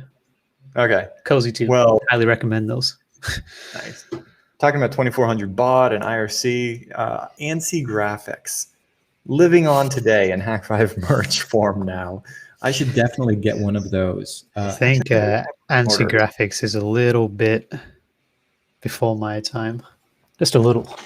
Yeah, but it's still it lives on today, which is kind of nice. I mean, no, seriously, like some things never change. Like a really good terminal session. I know you've been, nose to the grindstone in the terminal, getting the latest release out. We were talking about how, with the Mark 7 introducing the beta channel, how instrumental that was in the final release now, the public, the stable release of firmware 1.1. What was that? I know that this was like big on your agenda for having with the new Pineapple, was having a beta channel. What's that been? What is on the developer side of things? What has the experience been like having that product? It's great. So we've had beta firmwares in the past, right? But it's usually like coming to the IRC channel and ask, and we'll email you a bin. So having the ability to tell people to just select a drop down and they magically have a new update is really helpful for us, because it helps us test these features. And I think people who opt in enjoy it because they get to try new things early, and people just want to give feedback. So yeah, no, I've definitely been pushing everybody to it since the very first beta of 1.1, because that's where you introduced some of the new recon stuff, the ability to change recon adapters, and specifically, like, oh my God, the WPA2 evil AP stuff. Yeah. Man. So I was just actually showing off, and I put it on the beacon, the Hak5 newsletter, as it were, because I love the screenshot that you put up. This is such a nice user experience where you just plug in a compatible adapter, obviously the MK7 AC adapter, which literally will be shipping like very, very soon. I don't want to say any specific days, but all that's left is to put the packaging and the quick start guide. And man, that's going to be such a great user experience where all they have to do is plug it in and that dialog pops up. Is that going to work on all of the compatible adapters, or just the MK7 AC? Currently, it'll show it for any compatible adapter. Nice. The check is really simple. It's just the vid and the PID. So yeah, and actually there's a bunch of those. So what is it? docs.hak5.org. Navigate to the Wi-Fi Pineapple Mark 7 section. You'll find an article about compatible adapters if you're super eager, or if in your pile of hardware you happen to already have one. Because I know. Yeah, if it's MT7612U based, it'll work. Yeah. Or if it's a Realtek 8812AU, which is the best chipset ever, Mark made sure that it's completely stable, works flawlessly for monitor and injection. It's the best chipset, isn't it? No. I want to laugh with you, but it's not funny at this point. People got to stop buying that chipset. I'm sorry, are you traumatized? I'm traumatized. Okay. It's a terrible, terrible chipset, folks. Don't buy it. Yeah. If you have one, burn it. No, that's probably not good for the environment. Safely dispose of it. Safely donate it to somebody that you don't like. Yeah. No, the other big deal, talking about package managers, I just love that, you made it pretty. I've been doing this for, going back to the Wi-Fi Pineapple, like Mark 3 and 4, obviously always been a big fan of the cool stuff. Like I love doing gymnastics with ngrep. I don't know why that one makes me so happy. But I love the idea that you can just, like find a little thing in a packet. So that's been something that I've always installed using OPKG. But now you can do it all pretty like with the package manager. But dude, here's one I really want to talk to you about. evil twins, as it were. A little different than your typical Wi-Fi pineapple attack, where we target open access points and people's preferred network lists or PNLs. How does WPA2 evil twins work on the Wi-Fi pineapple? How does it compare? So the attack is kind of twofold, right? There's two avenues to go down. One, you can, if you've already recovered the pre-shared key for some WPA or WPA2 access point, then the new feature in the UI lets you clone the SSID and the BSSID and the authentication type, so that when a client authenticates to the evil WPA2 AP, you've captured messages 1 and 2 for that client with the passphrase, right? So then, because everything's a matchup already, they just associate as normal, and now you've met in the middle with that client. But if you don't have the pre-shared key recovered, then you can just put, like, I think the default is pineapples are yummy, right? It doesn't really matter what you set on the AP side, because if the client attempts to associate with the real passphrase, you're in a position to record enough of the handshake that you can crack that, right? Whoa. Okay. Let's dial it back, because there's two elements to that hack, and that second one is terrifying. But you're saying that if I actually know the WPA passphrase, I can now successfully man in the middle, not just open access points, but WPA2, and then obviously watch and manipulate the traffic in between. Yeah, most clients that I've tested with just, I mean, it looks the same, right? Yeah. No, they love it. I mean, if it looks like the AP and it sounds like the AP, it's the AP. Right. So if within my scope of engagement, say that there's a coffee shop nearby the my target, and I know that the engineers from this company that I'm auditing go to this coffee shop sometimes, and this coffee shop thinks they're doing everybody a favor by putting on a passphrase on their wireless access point. And just imagine this is in scope, because we're a big patron of this coffee shop, and so they like to allow us to do nefarious things from time to time. And because we're responsible people with our PineAP filters on the MAC address side and on the SSID side, we're being responsible. So with all of that out of the way, up at the register, they've got a little placard that just says the name of the access point. And maybe they put it up there because they just don't want the people that live above the coffee shop to be leeches, But if I just plug that in now, I'm spoofing that, and what's to show the difference to an actual client device? Not a lot, really. Yeah, because it just shows what the actual name. So the ESSID, as it were, or the name, and it's not like it exposes the BSSID or typically the MAC address of the hardware that you're connecting to. So some access points, some clients rather, attempt to use the BSSID without showing it to the user to identify different networks, right? The BSSID is what's really unique, or should be unique.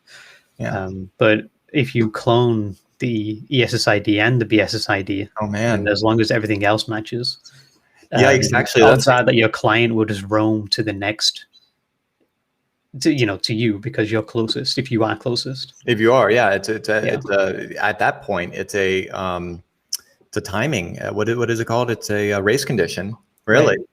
And so if you've cloned the BSSID and the ESSID, or just the network name SSID, as it were, oh my God, can you just imagine? I mean, even if you don't change the BSSID, there's so many networks out there that just have multiple access points serving the same network. So it's not uncommon to have multiple BSSIDs or MAC addresses of different hardware points, because you've got access points all around like a big campus, so that you can roam from place to place. Man, that's just got to be some network frack when you consider cloning both the MAC address and the SSID, because packets go awry when it's best effort, right? Yeah. So I think for most people, the interesting part is going to be attempting to recover enough of the handshake to recover the real passphrase. Oh yes, we don't say cracking passwords anymore because it's Recovering 2001. passphrases. Yeah, we're recovering passphrases for educational purposes only, clearly, or within the scope of your engagement. But that's huge too, because that's a golden ticket. Like Mubix tells me, he goes to a client site and does physical. He walks away with their, WPA key. That's gold. Yeah. So how does that one work? So that was the second one you were saying, where you could literally not even knowing. So it's not a coffee shop where they put the passphrase at the register. It's just whatever have you. Yeah. How does that work? Well, trying to keep it brief, the handshake that happens is 4 messages, right? 4 EA-PAL messages, and message 1 and 2, if I'm remembering properly, M1 is sent from the AEP, right? And then M2 is what the client is giving back as part of the challenge. And with tools like Aircrack and Hashcat, you only need message 2, because that message usually has enough data to recover the passphrase from. So as well as in the new firmware, the handshakes are saved as Hashcat's new, I believe the code is 22,000. And that's their EA-PAL PMKID. Oh my gosh. Code. That's kind of amazing. So then that answers Koala's question there, which is that, even without the correct password, so the client isn't going to be able to connect. They'll try, and then the association will fail, but you've got enough that you can throw that into tools and crack. That's kind of amazing. Yeah. Are there any good online crackers for that?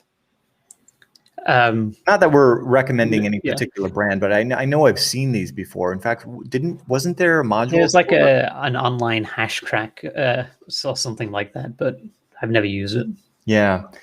Very curious about that. I just kind of want to throw that out there for inspiration's sake, because I know that on the Wi-Fi Pineapple Mark 7, when you collect these handshakes, they just show up within your recon. There's a tab where all your full and partial, so your two-way and four-way handshakes will be listed, and now all of them are crackable, and it'll give you it in the Hashcat format that you need.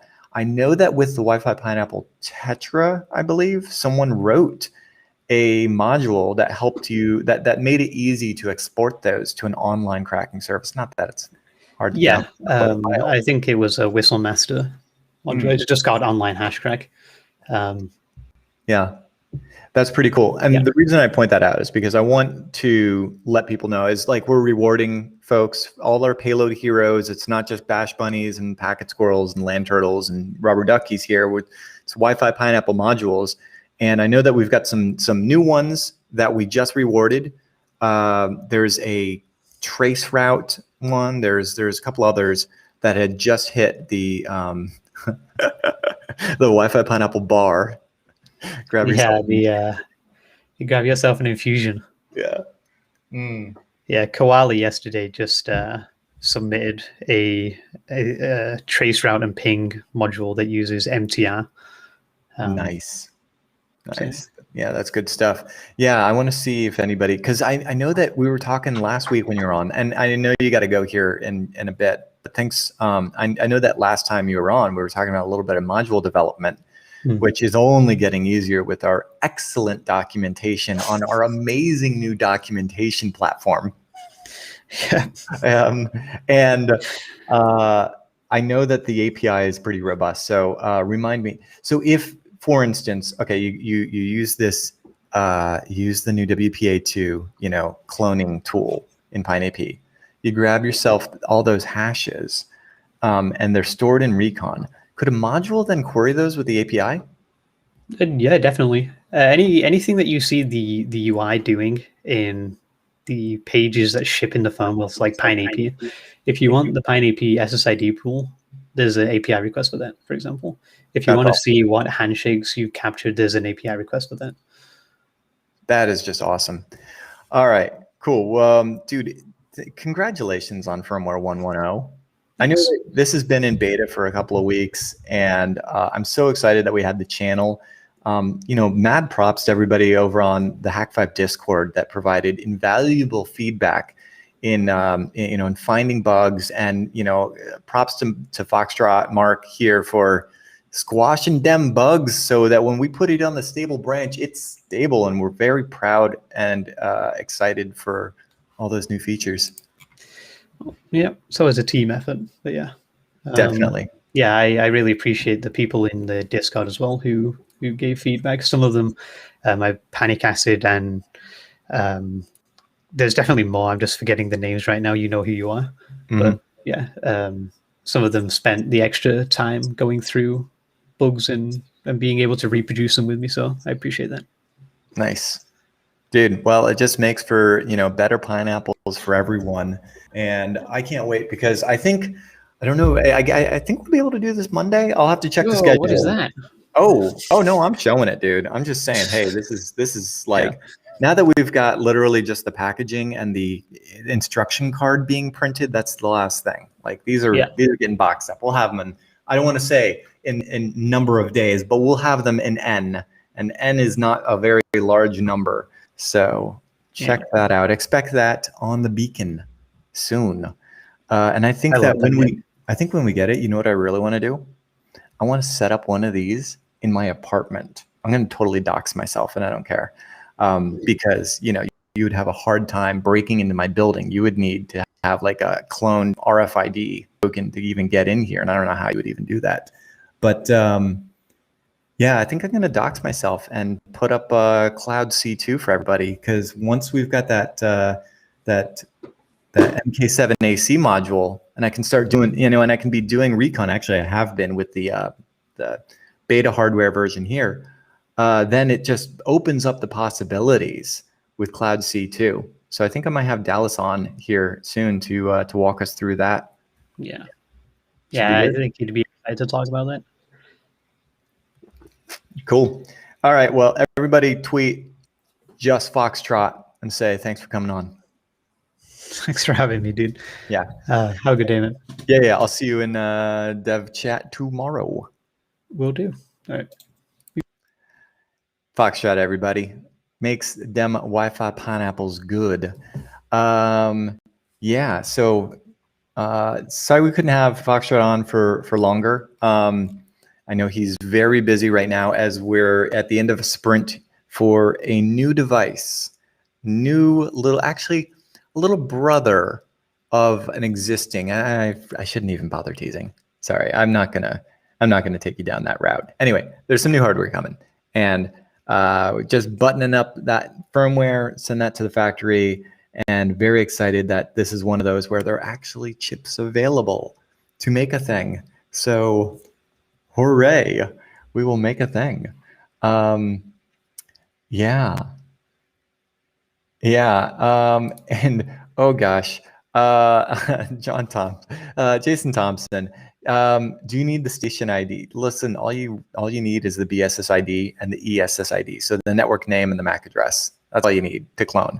And I'm sorry you're all alone there on YouTube. I don't know why I'm multi-streaming to my personal YouTube.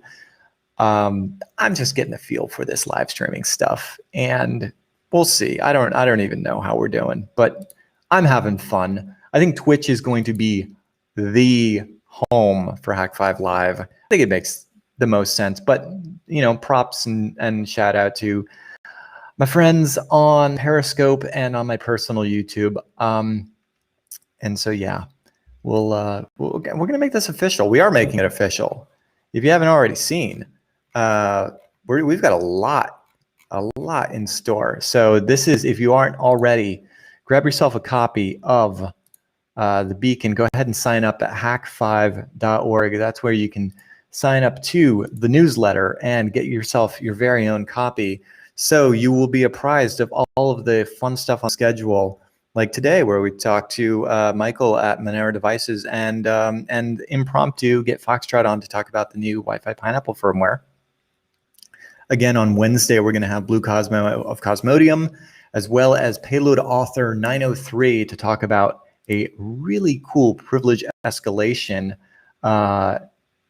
payload. And then, next Monday, Russ. So I'll see if we can get Dallas to do a demo the Wednesday after that. That would be a lot of fun. for the new Cloud C2, because there's a lot of really cool stuff in the 3.0 build. And now that we've got this, 5 gigahertz AC adapter for the Wi-Fi Pineapple with firmware 1.1, then there you go. All right, we got a lot of other stuff in this beacon. Speaking of shows, did you guys know there's a new show? Also, another guest that I should definitely have for one of these kind of early morning chats. Wonder how early it is on the West Coast for Dade. Dade and Adam. Dade and Adam are making some awesome content. 0x Dade on Twitter and Ruby on Nails on Twitter. New show on the Hak5 channel. It's called Dev Hack or /dev/hack. And it's a lot of fun. It's a kind of conversational show, and it's following along the adventures of a hacker and a programmer. A red teamer by trade and a software developer by trade, as they tackle a rewrite project of Nautilus. So, I'm sure we'll have them on to talk about it more in depth, but Nautilus is essentially an open source intelligence gathering platform. Does many other really cool things. The scanning system. It's a recon platform. And the first version was written like many software is written for its first version. Just get it done. But now they're rewriting it to be way more robust. And it's pretty cool because I love the concept of the show.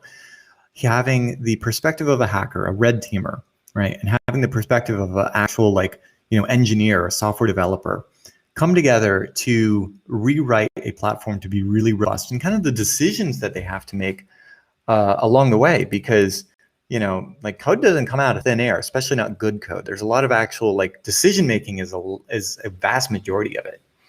I was just talking to Dallas yesterday, who's been working on a secret new project, new Hak5 tool, very excited for. Not the new tool that Mark's working on, but Dallas was working on, and architecting essentially a programming language and a kind of enhanced version of Ducky script, if you will.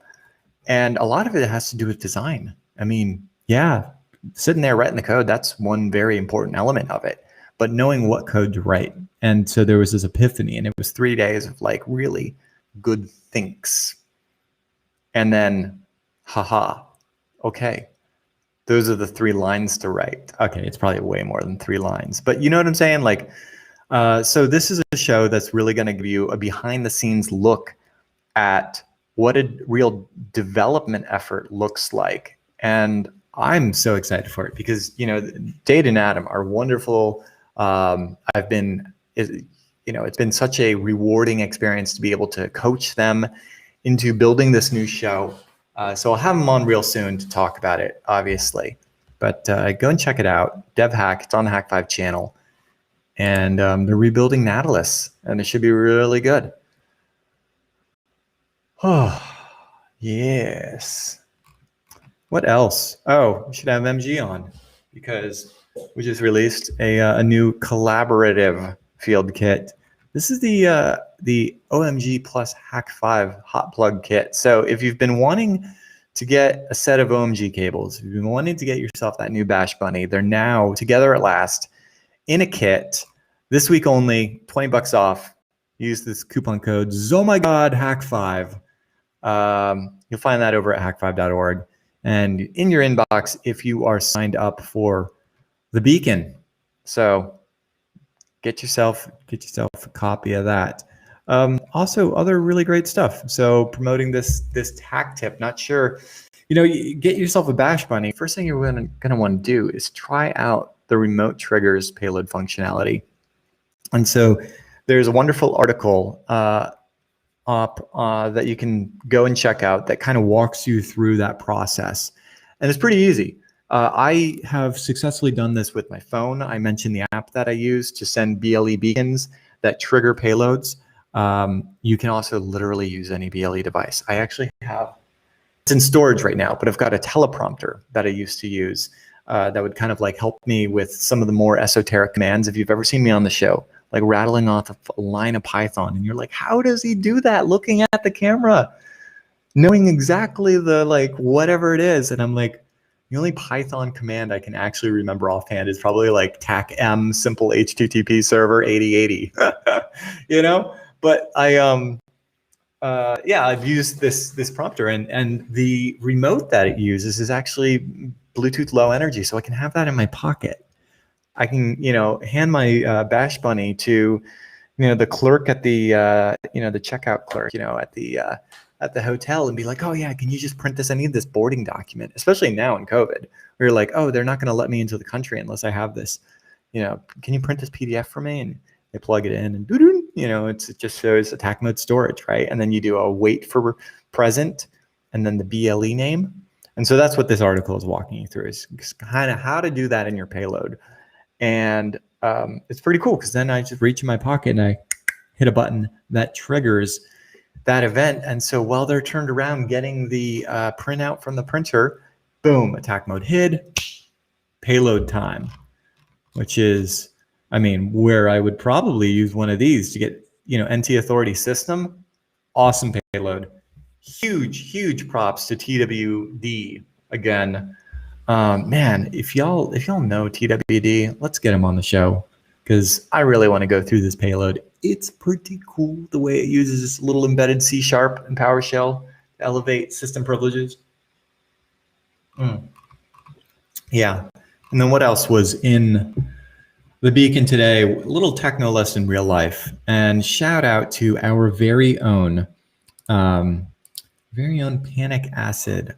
Give him a shout out over on the Hak5 Discord. I know he hangs out there from time to time, and this is actually a case mod that was done by Dragorn of Kismet that's been modified, and this is only like one photo of many. Let's see if I can go ahead and get this guy to load up. This is let's increase this some. Yeah, this is a 3D print, and it looks really good. So Dragorn from the Kismet Wireless project that you probably know and love has put together. Obviously, you know, you got the what is it even called? The Kismet case mod for the Wi-Fi Pineapple Mark 7. That's all cyberpunk-tastic. Well, there's also a 3D print that you can do to make a different back. There's even a different front that looks just epic. It looks like a Claymore when it's all said and done, I want to say. And I love the shorty antennas on this. And the Molly strap loops, which means that you can strap it to your bag. He's got his Jedi bag there with his Wi-Fi Pineapple patch. I actually think I saw a more recent tweet from Panic Acid that actually shows it off. There we go. Right. Bit of tweaking on Baby Driver, routed the Pi, and added a MT7612U. That's the chipset we were just talking about that works out of the box with Wi-Fi Pineapple Mark 7. Little USB mode switch action, which is always a pain in the ass. Yes, I know. Oh, don't get me started on USB modems. But bigger hub, huge controller. This looks dope. I mean, look at this mess of hardware, right? And what do we got on the back? Gorgeous. I love the way that that integrates with your just like, you know, Pelican case of doom. I swear there was one more. Oh my gosh, doesn't that look good? So I just kind of like love that we've got these platforms to feature these things. So if you've got awesome stuff we should be featuring and checking out, just social, hashtag Hak5. It's that simple. I'll find you. Yeah, look at that. Even the USB-C port looks pretty good. Yep. Could have sworn I saw one more. Man, I would love to have Panic Acid on to talk about this case. Isn't that case just sweet? Let me know in chat if you guys want to get Panic Acid on. There we go. That's the one. Look at how it's like, you know, you're wondering what those Molly straps are for on your I love that I'm increasing the font size and it's only making the hearts bigger. But you get the idea. Yeah, it's a good looking backpack mod. Now I know what to do with all those Molly straps on my backpack. Strap my Wi-Fi Pineapple on. It's Pineapple strap on, folks. Hey, Darren, I like your t-shirt. Where can I get one of those? Yeah, you can grab yourself this particular t-shirt at hak5.org right now. Oh, dude, it's Dade. Derp. Derp. Dade, dude, it's good to see you. I was just talking about you, man. I was just featured you in the Beacon, talking about your new show on Hak5. I'm so excited for. Hey, let me send you a DM. Man, I love that we can just do this. Where is the old? Hang on. I'm not stupid. I'm gonna stop screen sharing before I open up my doxing window as I go to doc Dade. Now,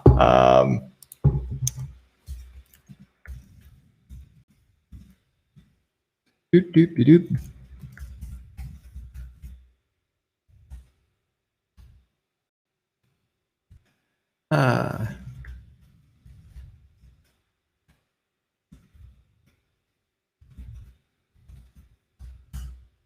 Cool. Very impromptu seeing Dade in chat, but awesome to see him. Yeah. And obviously hak5.org to find all of those shows. Scroll down to the bottom, you'll find all the podcasts. I really need to revamp that podcast page because we've got so many great shows on the channel now. There's this one that's called Hackbite. Totally original. Never seen it anywhere else. Cody and crew do such a great job with that one. Love it. Yeah. What else we got going on here? Just checking out you guys' chats. Oh my gosh. Okay. Oh, that's true. That's true. Gatorbite. Hey, good feedback. Times, not just days. Oops. I could be more specific. I actually am, what is it? Gosh, I'm doing these really early. I get up at like 5 or 6 a.m.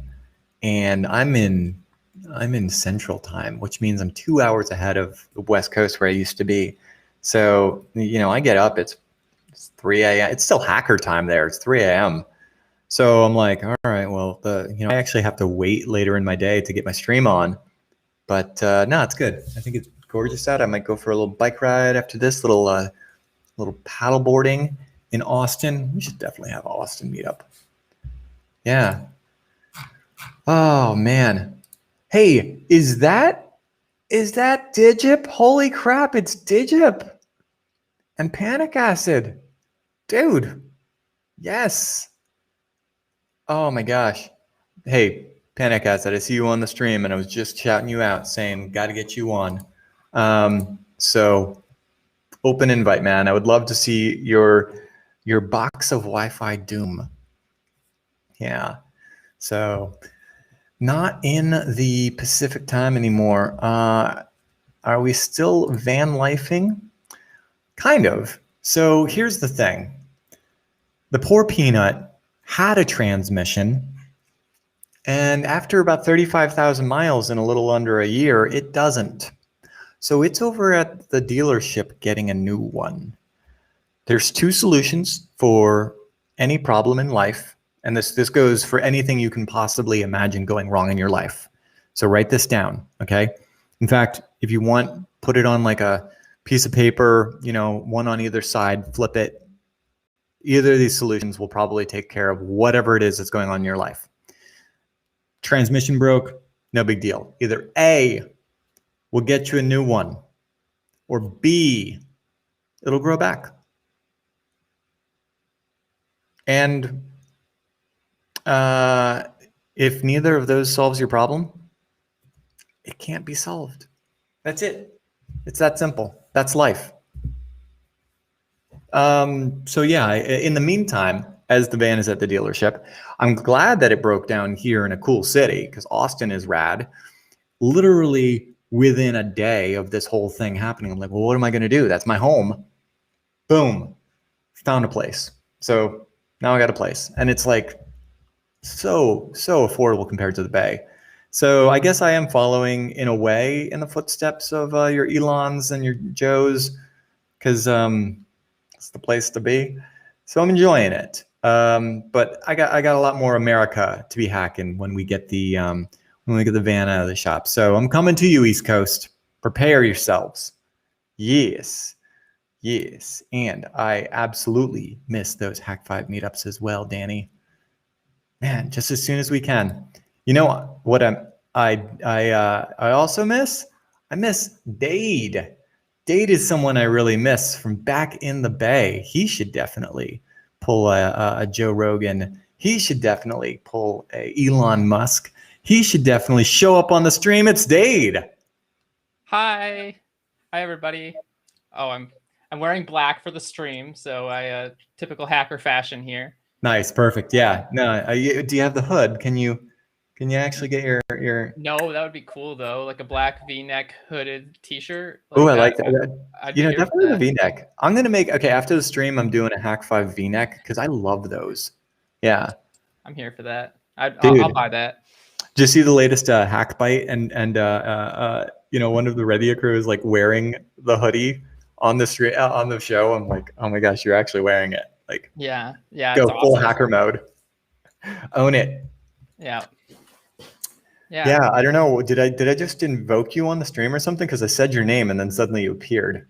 Yeah, that's a special power that you get. You know, when you've been on the internet for as long as I have, you just show up. Oh, there's a stream happening. Yeah. I'm in it now. Most people don't know this, but Dade's actually, you know, this is one of many copies of Dade, and he's magically on many streams simultaneously. Somebody a long time ago went to cd / home/Dade. Actually, it was, and they did a cp dot squiggle 1 ... 1000 squiggle. Oh. That's my, see, that's my really squiggle. Do you call it squiggle? What do you call it? Yeah, I guess I don't really think I've ever called it anything. I don't think I've ever said it to anybody unless I'm like telling them what character to press on the keyboard. What is it called? Hang on, called a tilde, or it's called curly. Yeah. What is it? Actually, I think it's the tilde key, but no, curly braces. Curly braces. Oh yeah, curly braces. Yeah, I'm talking about doing bash expansion here. See, Oh. I'm not. See, like you, I'm not a software developer. I'm not an engineer. I thought you were hacker. talking about the home directory. You know? Oh no. Here, I got you. Yeah. So brace expansion in bash is awesome because you just do like curly bracket ... curly bracket, and you can, you know, specify numbers. So if I wanted to make 1,000 copies of Dade, I'd be like cp Dade space Dade curly bracket 1 ... 1000 curly bracket, and it would expand that into Dade 1 through Dade 1000, and I would have a directory that's just full. Yeah, you can actually you know, dev TCP my IP address and then curly brackets 1 ... you know, 65,535, and now you can make 65,000 copies of me, one for every port. Oh my God. I'm so doing this after the show.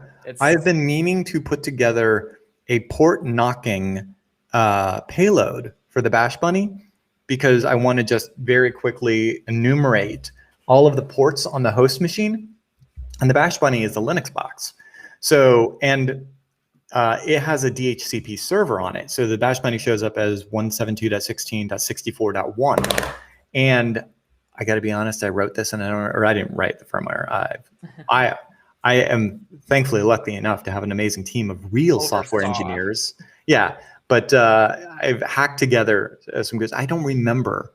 I think it's .10. But in any event, you can always expose it by using the get command in Ducky script. You go do get space target underscore IP, and then now $ target underscore IP will be the IP address of whatever you plug the Bash Bunny into. But yeah, all I want to do after that is literally nmap them real quick. Like, and you're right, you could do that literally in Bash by querying /dev/tcp/ the IP address. Yeah. And then do you do / the port number? Because you could do brace expansion for that. You're right. Yeah, you can do dev TCP and then the IP address and then / like the port number. I think there's like a bunch of like jankness that happens there if you try to do that in like a while loop or something. So, you know, or I guess if you do it with expansion, my guess is you might have to run into like a file descriptor problem, but like, you know, Yeah. can still like have like 1,000 and do it 65 times or something. As long as you didn't like, have it forked, as long as you didn't do that like with an ampersand, and just have it like try to spawn 65,536 processes simultaneously to hit those ports. And then obviously you're going to run into any problems if you've got any other services on those existing ports, and you need to be root for anything under 1024. And it's probably better to just use Nmap. Probably, but I mean, it's always good to know. I think there was one time in my OSCP that I had to do that, where I had to like, I didn't have Nmap, I didn't have Netcat, because you can do like the same thing with Netcat, right? Lots of people I think have written like a Netcat port scanner. I love Netcat for everything. Port scans, reverse shells, you name it. Yeah, you can do it with curl. Like curl is you can do a I use it as a web server. Have you ever done that? Have you ever used Netcat as a web server? Oh, yeah. Yeah. I'll use it just to capture a user agent, and then I'm like, I'm done. That's all I wanted. I literally just wanted to fingerprint you. Thank you. Yeah, I guess that's better. Like, I don't know. The Mubix told me that like PHP exists on all of the Macs, and so now I know I can just PHP-S for a web server whenever I need it. Oh my gosh. I hate it, and I want to like remove it, but also apparently I do love PHP-S. It's a little easier to remember than Python TechM simple HTTP server, because they changed that in Python 3. It's no longer that. Yeah, now it's HTTP.server. Which sounds easier, but when your fingers remember how to type, yeah. Do you ever do that? You're like on auto hack, kind of like when you're like driving somewhere and you're like, how did I get here? Yeah, definitely. I think also like if it's not tab completable, then I will often just forget. Like I have no idea what's next because I don't know what the tab complete is. So, computers have made us lazy. Yes, they indeed have. So tell me about Dev Hack. That's why I wanted to have you on, because we just promoted that on the latest and the inaugural edition of our newsletter, The Beacon. Sign up at hak5.org. And I'm stoked because you're the latest addition to the channel, and it's a really fun show. Yeah. Tell us your experience with it. Yeah, so like Dev Hack is it's a show that we're hoping to do every other week. Basically, I am a hacker and I really like writing software, but I wanted to write better software. I wrote a lot of bad software, so I found myself like consulting with a friend who was very much like he was a software engineer for a big tech company. He was always like the go-to guy. We went to school together, so like when I was having trouble in classes, he was like the guy who would help me out. And so he's helped me with a lot of things, and I thought it would be really fun because like I wanted to rebuild this network scanning like orchestration platform that I wrote called Natless. And like the idea of Natless was like, hey, what if you had Shodan but like inside your corporate network or like inside your organization, right? And so that was kind of the idea for it. But I wrote it in a way that like doesn't scale up very well. It runs into like a lot of problems. And I had previously worked for like 2 Fortune 50 companies that are like huge multinationals with hundreds of thousands of servers, and scaling up was something I needed to be able to do, and I couldn't. So I was like, well, let's like rewrite the whole thing. And then I started talking to him about it, and I was kind of simultaneously talking to you about wanting to do like, hey, what if we did like a show or like turn this into like a class or a blog series or something. And so now we're rebuilding the whole project from the ground up, and we're going to do it in the form of like a Hak5 show. So every other week we'll come on, and the first week we did just kind of talking about the problems of like the old project and where we're going to hopefully be going with the new project. And then the next week we're going to be talking about, or like the next episode we're talking about how to like architect the system and how to like choose what technologies we're going to be using. Spoiler alert, it's Python. because it turns out Yeah, I really wanted to ask because, like, you were saying that you hack this together, and then you mention, oh, by the way, corporate networks where there's like tens of thousands of nodes, and it's got to scale. And funnily enough, going back to our original conversation about the kind of gymnastics you can do with Netcat, if this was just like my home network, I would probably like whip this up with like Bash or Python or whatever, and literally Netcat or Nmap or whatever have you. Did you use off-the-shelf stuff on your original? Yeah, and actually we're still going to be using off-the-shelf stuff because it's an open source project, and my kind of philosophy here is like a lot of people have written port scanners, and a lot of people who are much smarter than I am have written port scanners. So why should I write my own port scanner and have to deal with like how am I going to make that faster, etc.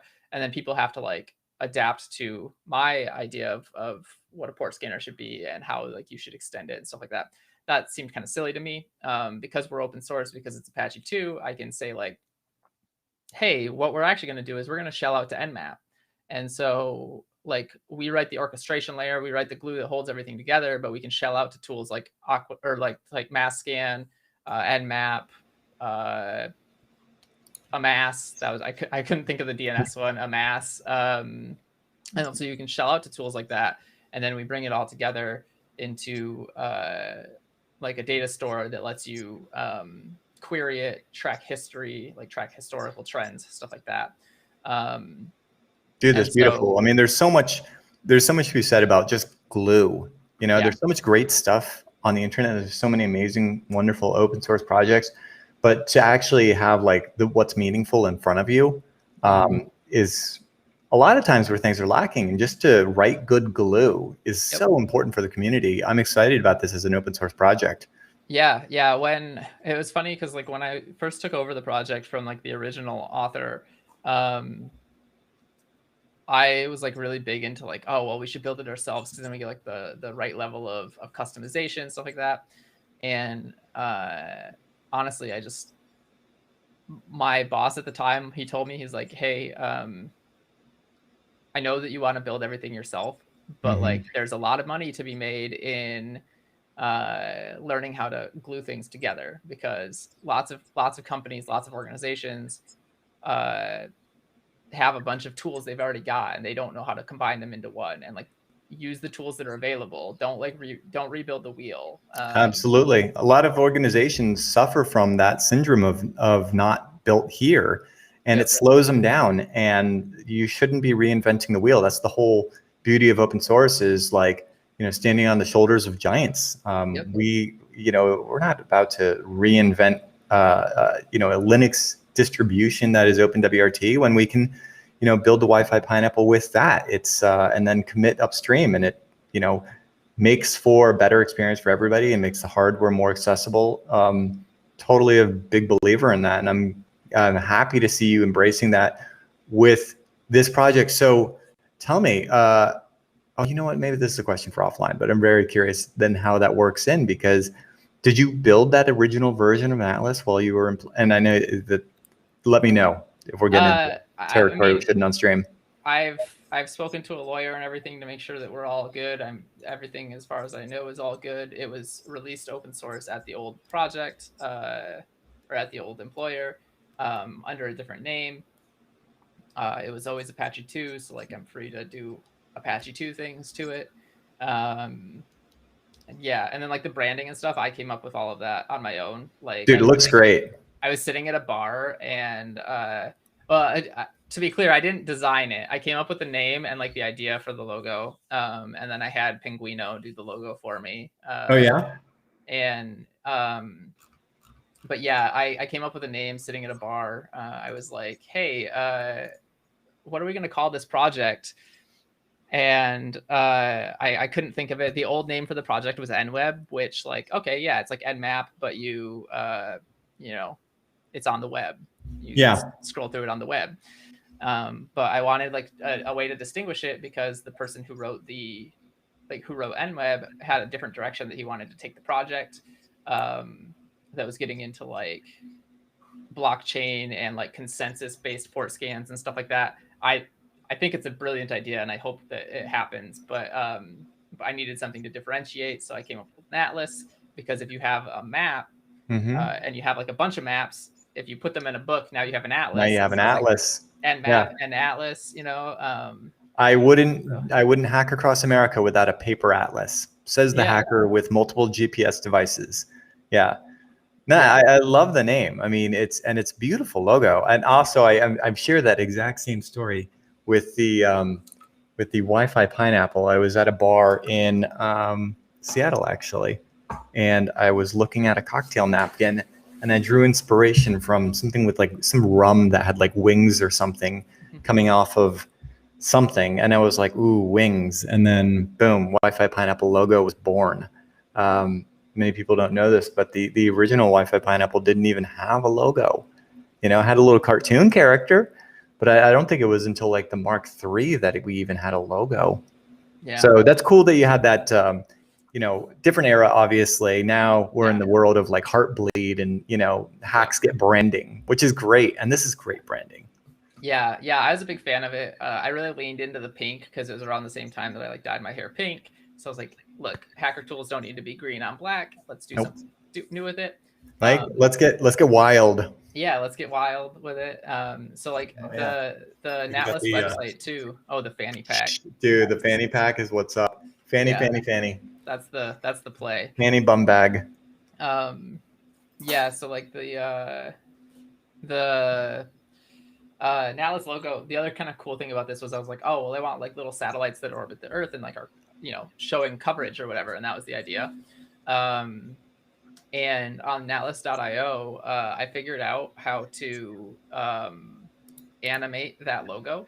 Oh. So if you like go to natless.io, it should like auto center on like the homepage. And so it has like this cool oh, sometimes this happens though. This is because the project is old. You might have to like hard refresh twice. Yeah. Yeah, no worries. Hard refresh. The CSS is doing something dumb. Sad. I want to see. Oh, you know what? Hang on. Boop, boop, boop. It might be it, but it's also just jank. Nah. I had to like hard refresh a bunch of times. See, now it's different. Now it's broken in different ways. My CSS is not happy. Webpack does dumb things. Yeah. Well, I get the idea though. I can't wait until you get to the place in the show where everything is so buttoned up that that's where you are in the life cycle of things, because we're really following you guys along on this journey of rewriting this to, you know, be a much more robust piece of software. And these are the kind of decisions. Before you were coming on, and I was talking about how like so much of good software design isn't writing code. You know, Dallas is working on something exciting, and he was kind of noodling about how to solve this one problem with the compiler. And it's just like 3 days of good things, 3 really good lines of code. And I joke, it's not 3 lines of code, but you could just start hacking. You could just start writing code. You could start proof of concepting things and then getting yourself to dead ends over and over and over. Or you can really sit back and think about the problem and then suddenly add that aha moment. And I'm excited for you to be sharing those aha moments on the channel. That's exciting. Yeah. There were like, honestly, we did it the way that we did it because we needed a tool to solve a problem. And like the guy who wrote the first version of it, that's exactly what he's very good at, is like, we needed something to solve this problem. So he went and he built it. And it was like 2 Python scripts. It was the client and the server. And there was no like deployment strategy. Like you just had to know what dependencies were going to be required. And eventually there was like a bash script to set up the dependencies. And now it's all like containerized, but it was like, basically we just continually did what we needed to do next in order to support like the business use case for it. And one of my biggest problems with it particularly is that like I had this really fun idea that I didn't want to let go of, where Natless has like a community edition, and that's what natless.io was supposed to be. And basically like you or anybody in chat would be able to sign up, create an account, and then scanning agents belong to the users. And so you'd be able to like register new agents and start scanning and submitting the data back. And so now you've got this communal base of like scan data where everybody's submitting different scan data. Oh, that's exciting. And then you can get like a leaderboard action going on. And Oh, who's please, getting the best. And let's talk more about that with offline, because I've got a lot of data and we got a lot of users. And man, if there was only a place to leaderboard and rank and compile that data, can you imagine? It would be a lot of fun. I think the one problem I never solved for is like, how do you deal with like DMCA takedowns, GDPR, privacy, like malicious uploads. Like, what if somebody just like wants to troll and like uploads a bunch of bad port scan data? Totally. And like, how do you deal with that? So like, that was where my friend was getting into like, hey, what if we have like consensus based where a bunch of different things have to scan the same stuff and you get different and validate it? Yeah. But then that doesn't account for the way that the internet is architected, because different different agents from different places can get different things because of how if somebody in Malaysia does a scan, they're going to get different results than if somebody in the United States does a scan. So if you're trying to validate their data, you may not be able to actually get the same responses. Yeah, and that is an even more fun idea is like, okay, so let's lean into that. We can't solve for this like somebody uploads bad Nmap data or whatever. Let's lean into this like everybody gets different data from different places. Now what if you encourage that, and like even on your corporate network or whatever, you have agents distributed out across all your different subnets and stuff, and you have them all scan the same host within some short period of time. And then you have a graph of what's available to what where. You can store it in such a way that these hosts can talk to these hosts, but they can't talk to these other ones, or this port is available at this other port, stuff like that. Like there's a lot of fun stuff to be had there, especially when you get into like internal networks. I think on the internet, it's like, well, it's on the internet or it's not like that. And that's not always true, right? But like that's tends to be what people care about, is like, oh, well, I can see it from my house or whatever. I can see it from everywhere. That's actually a really good point. And when you're in control of all of the data, and like in air quotes, we're talking about an internal network, and you're hoping you're still in control of all of your data. It's why you're doing audits frequently. But you don't have that problem as much as you do on the wild internet, as it were. Yeah, so that's like what we're doing with the new Atlas is we're gonna kind of abandon the community model. At least like it's not gonna be a first class citizen like I've been treating it, because I keep treating it as first class, but then not adding any new features because nobody's using it, and nobody's using it because there's no features. Chicken and egg. So classic. I'm gonna deprecate that in favor of like the use model that people actually use, which is like I run a cluster that's scanning, or I run a bunch of like I'm in control of everything. And that simplifies a whole bunch of like design constraints that I had originally placed that were like complicated, and so now it'll be like, hey, you can run this, or if you have like a group of trusted people that you want to run it, like that'll still be acceptable. But like the idea is to simplify what we're doing. Well, I'm excited to see it grow on the stream on the show. I actually want to talk to you about this platform that I'm using right here, because I think that it may actually be something better for you and Adam after, of course, architecting an entire workflow based around desktop software. But in any event, still holds true. And I'm just curious to see, like, now that you've debuted it, I'm sure I've seen amazing feedback already on YouTube. And I'm excited to see where you're going. What's the next chapter? What's next week's? Do you want to give us a little tease? Yeah, next week we're going to be talking about like the architecture of how we solve for the problems that were previous. So like what data stores are we going to use? How are we going to build like a stateless server? How are we going to distribute out the workload? Stuff like that, as well as like what technology we're using. So like hint, we're going to be using Python because everything is gated by like network IO anyways. We're doing port scans. We don't need to be super performant because we're waiting for the network all the time. And so we'll use Python to wrap everything. We'll write like an API first backend, and then we'll write like something that consumes that.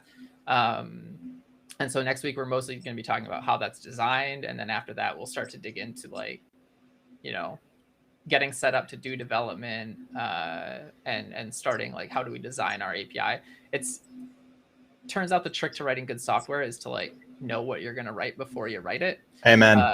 Yeah, so I know that a lot of those initial episodes are really going to be about design decisions. Yep. And it's not, I don't know if it comes across as like less sexy than code, but I think that they're like fundamental and so important. And as somebody who used to just, jump right into the script and start writing, yeah, I'm happy to see this stuff. And hopefully it inspires like, better hackers. Yeah. The idea is that as a hacker, I want to get better at software development, and as like a software developer, let's kind of spread this domain knowledge of network security and solving this kind of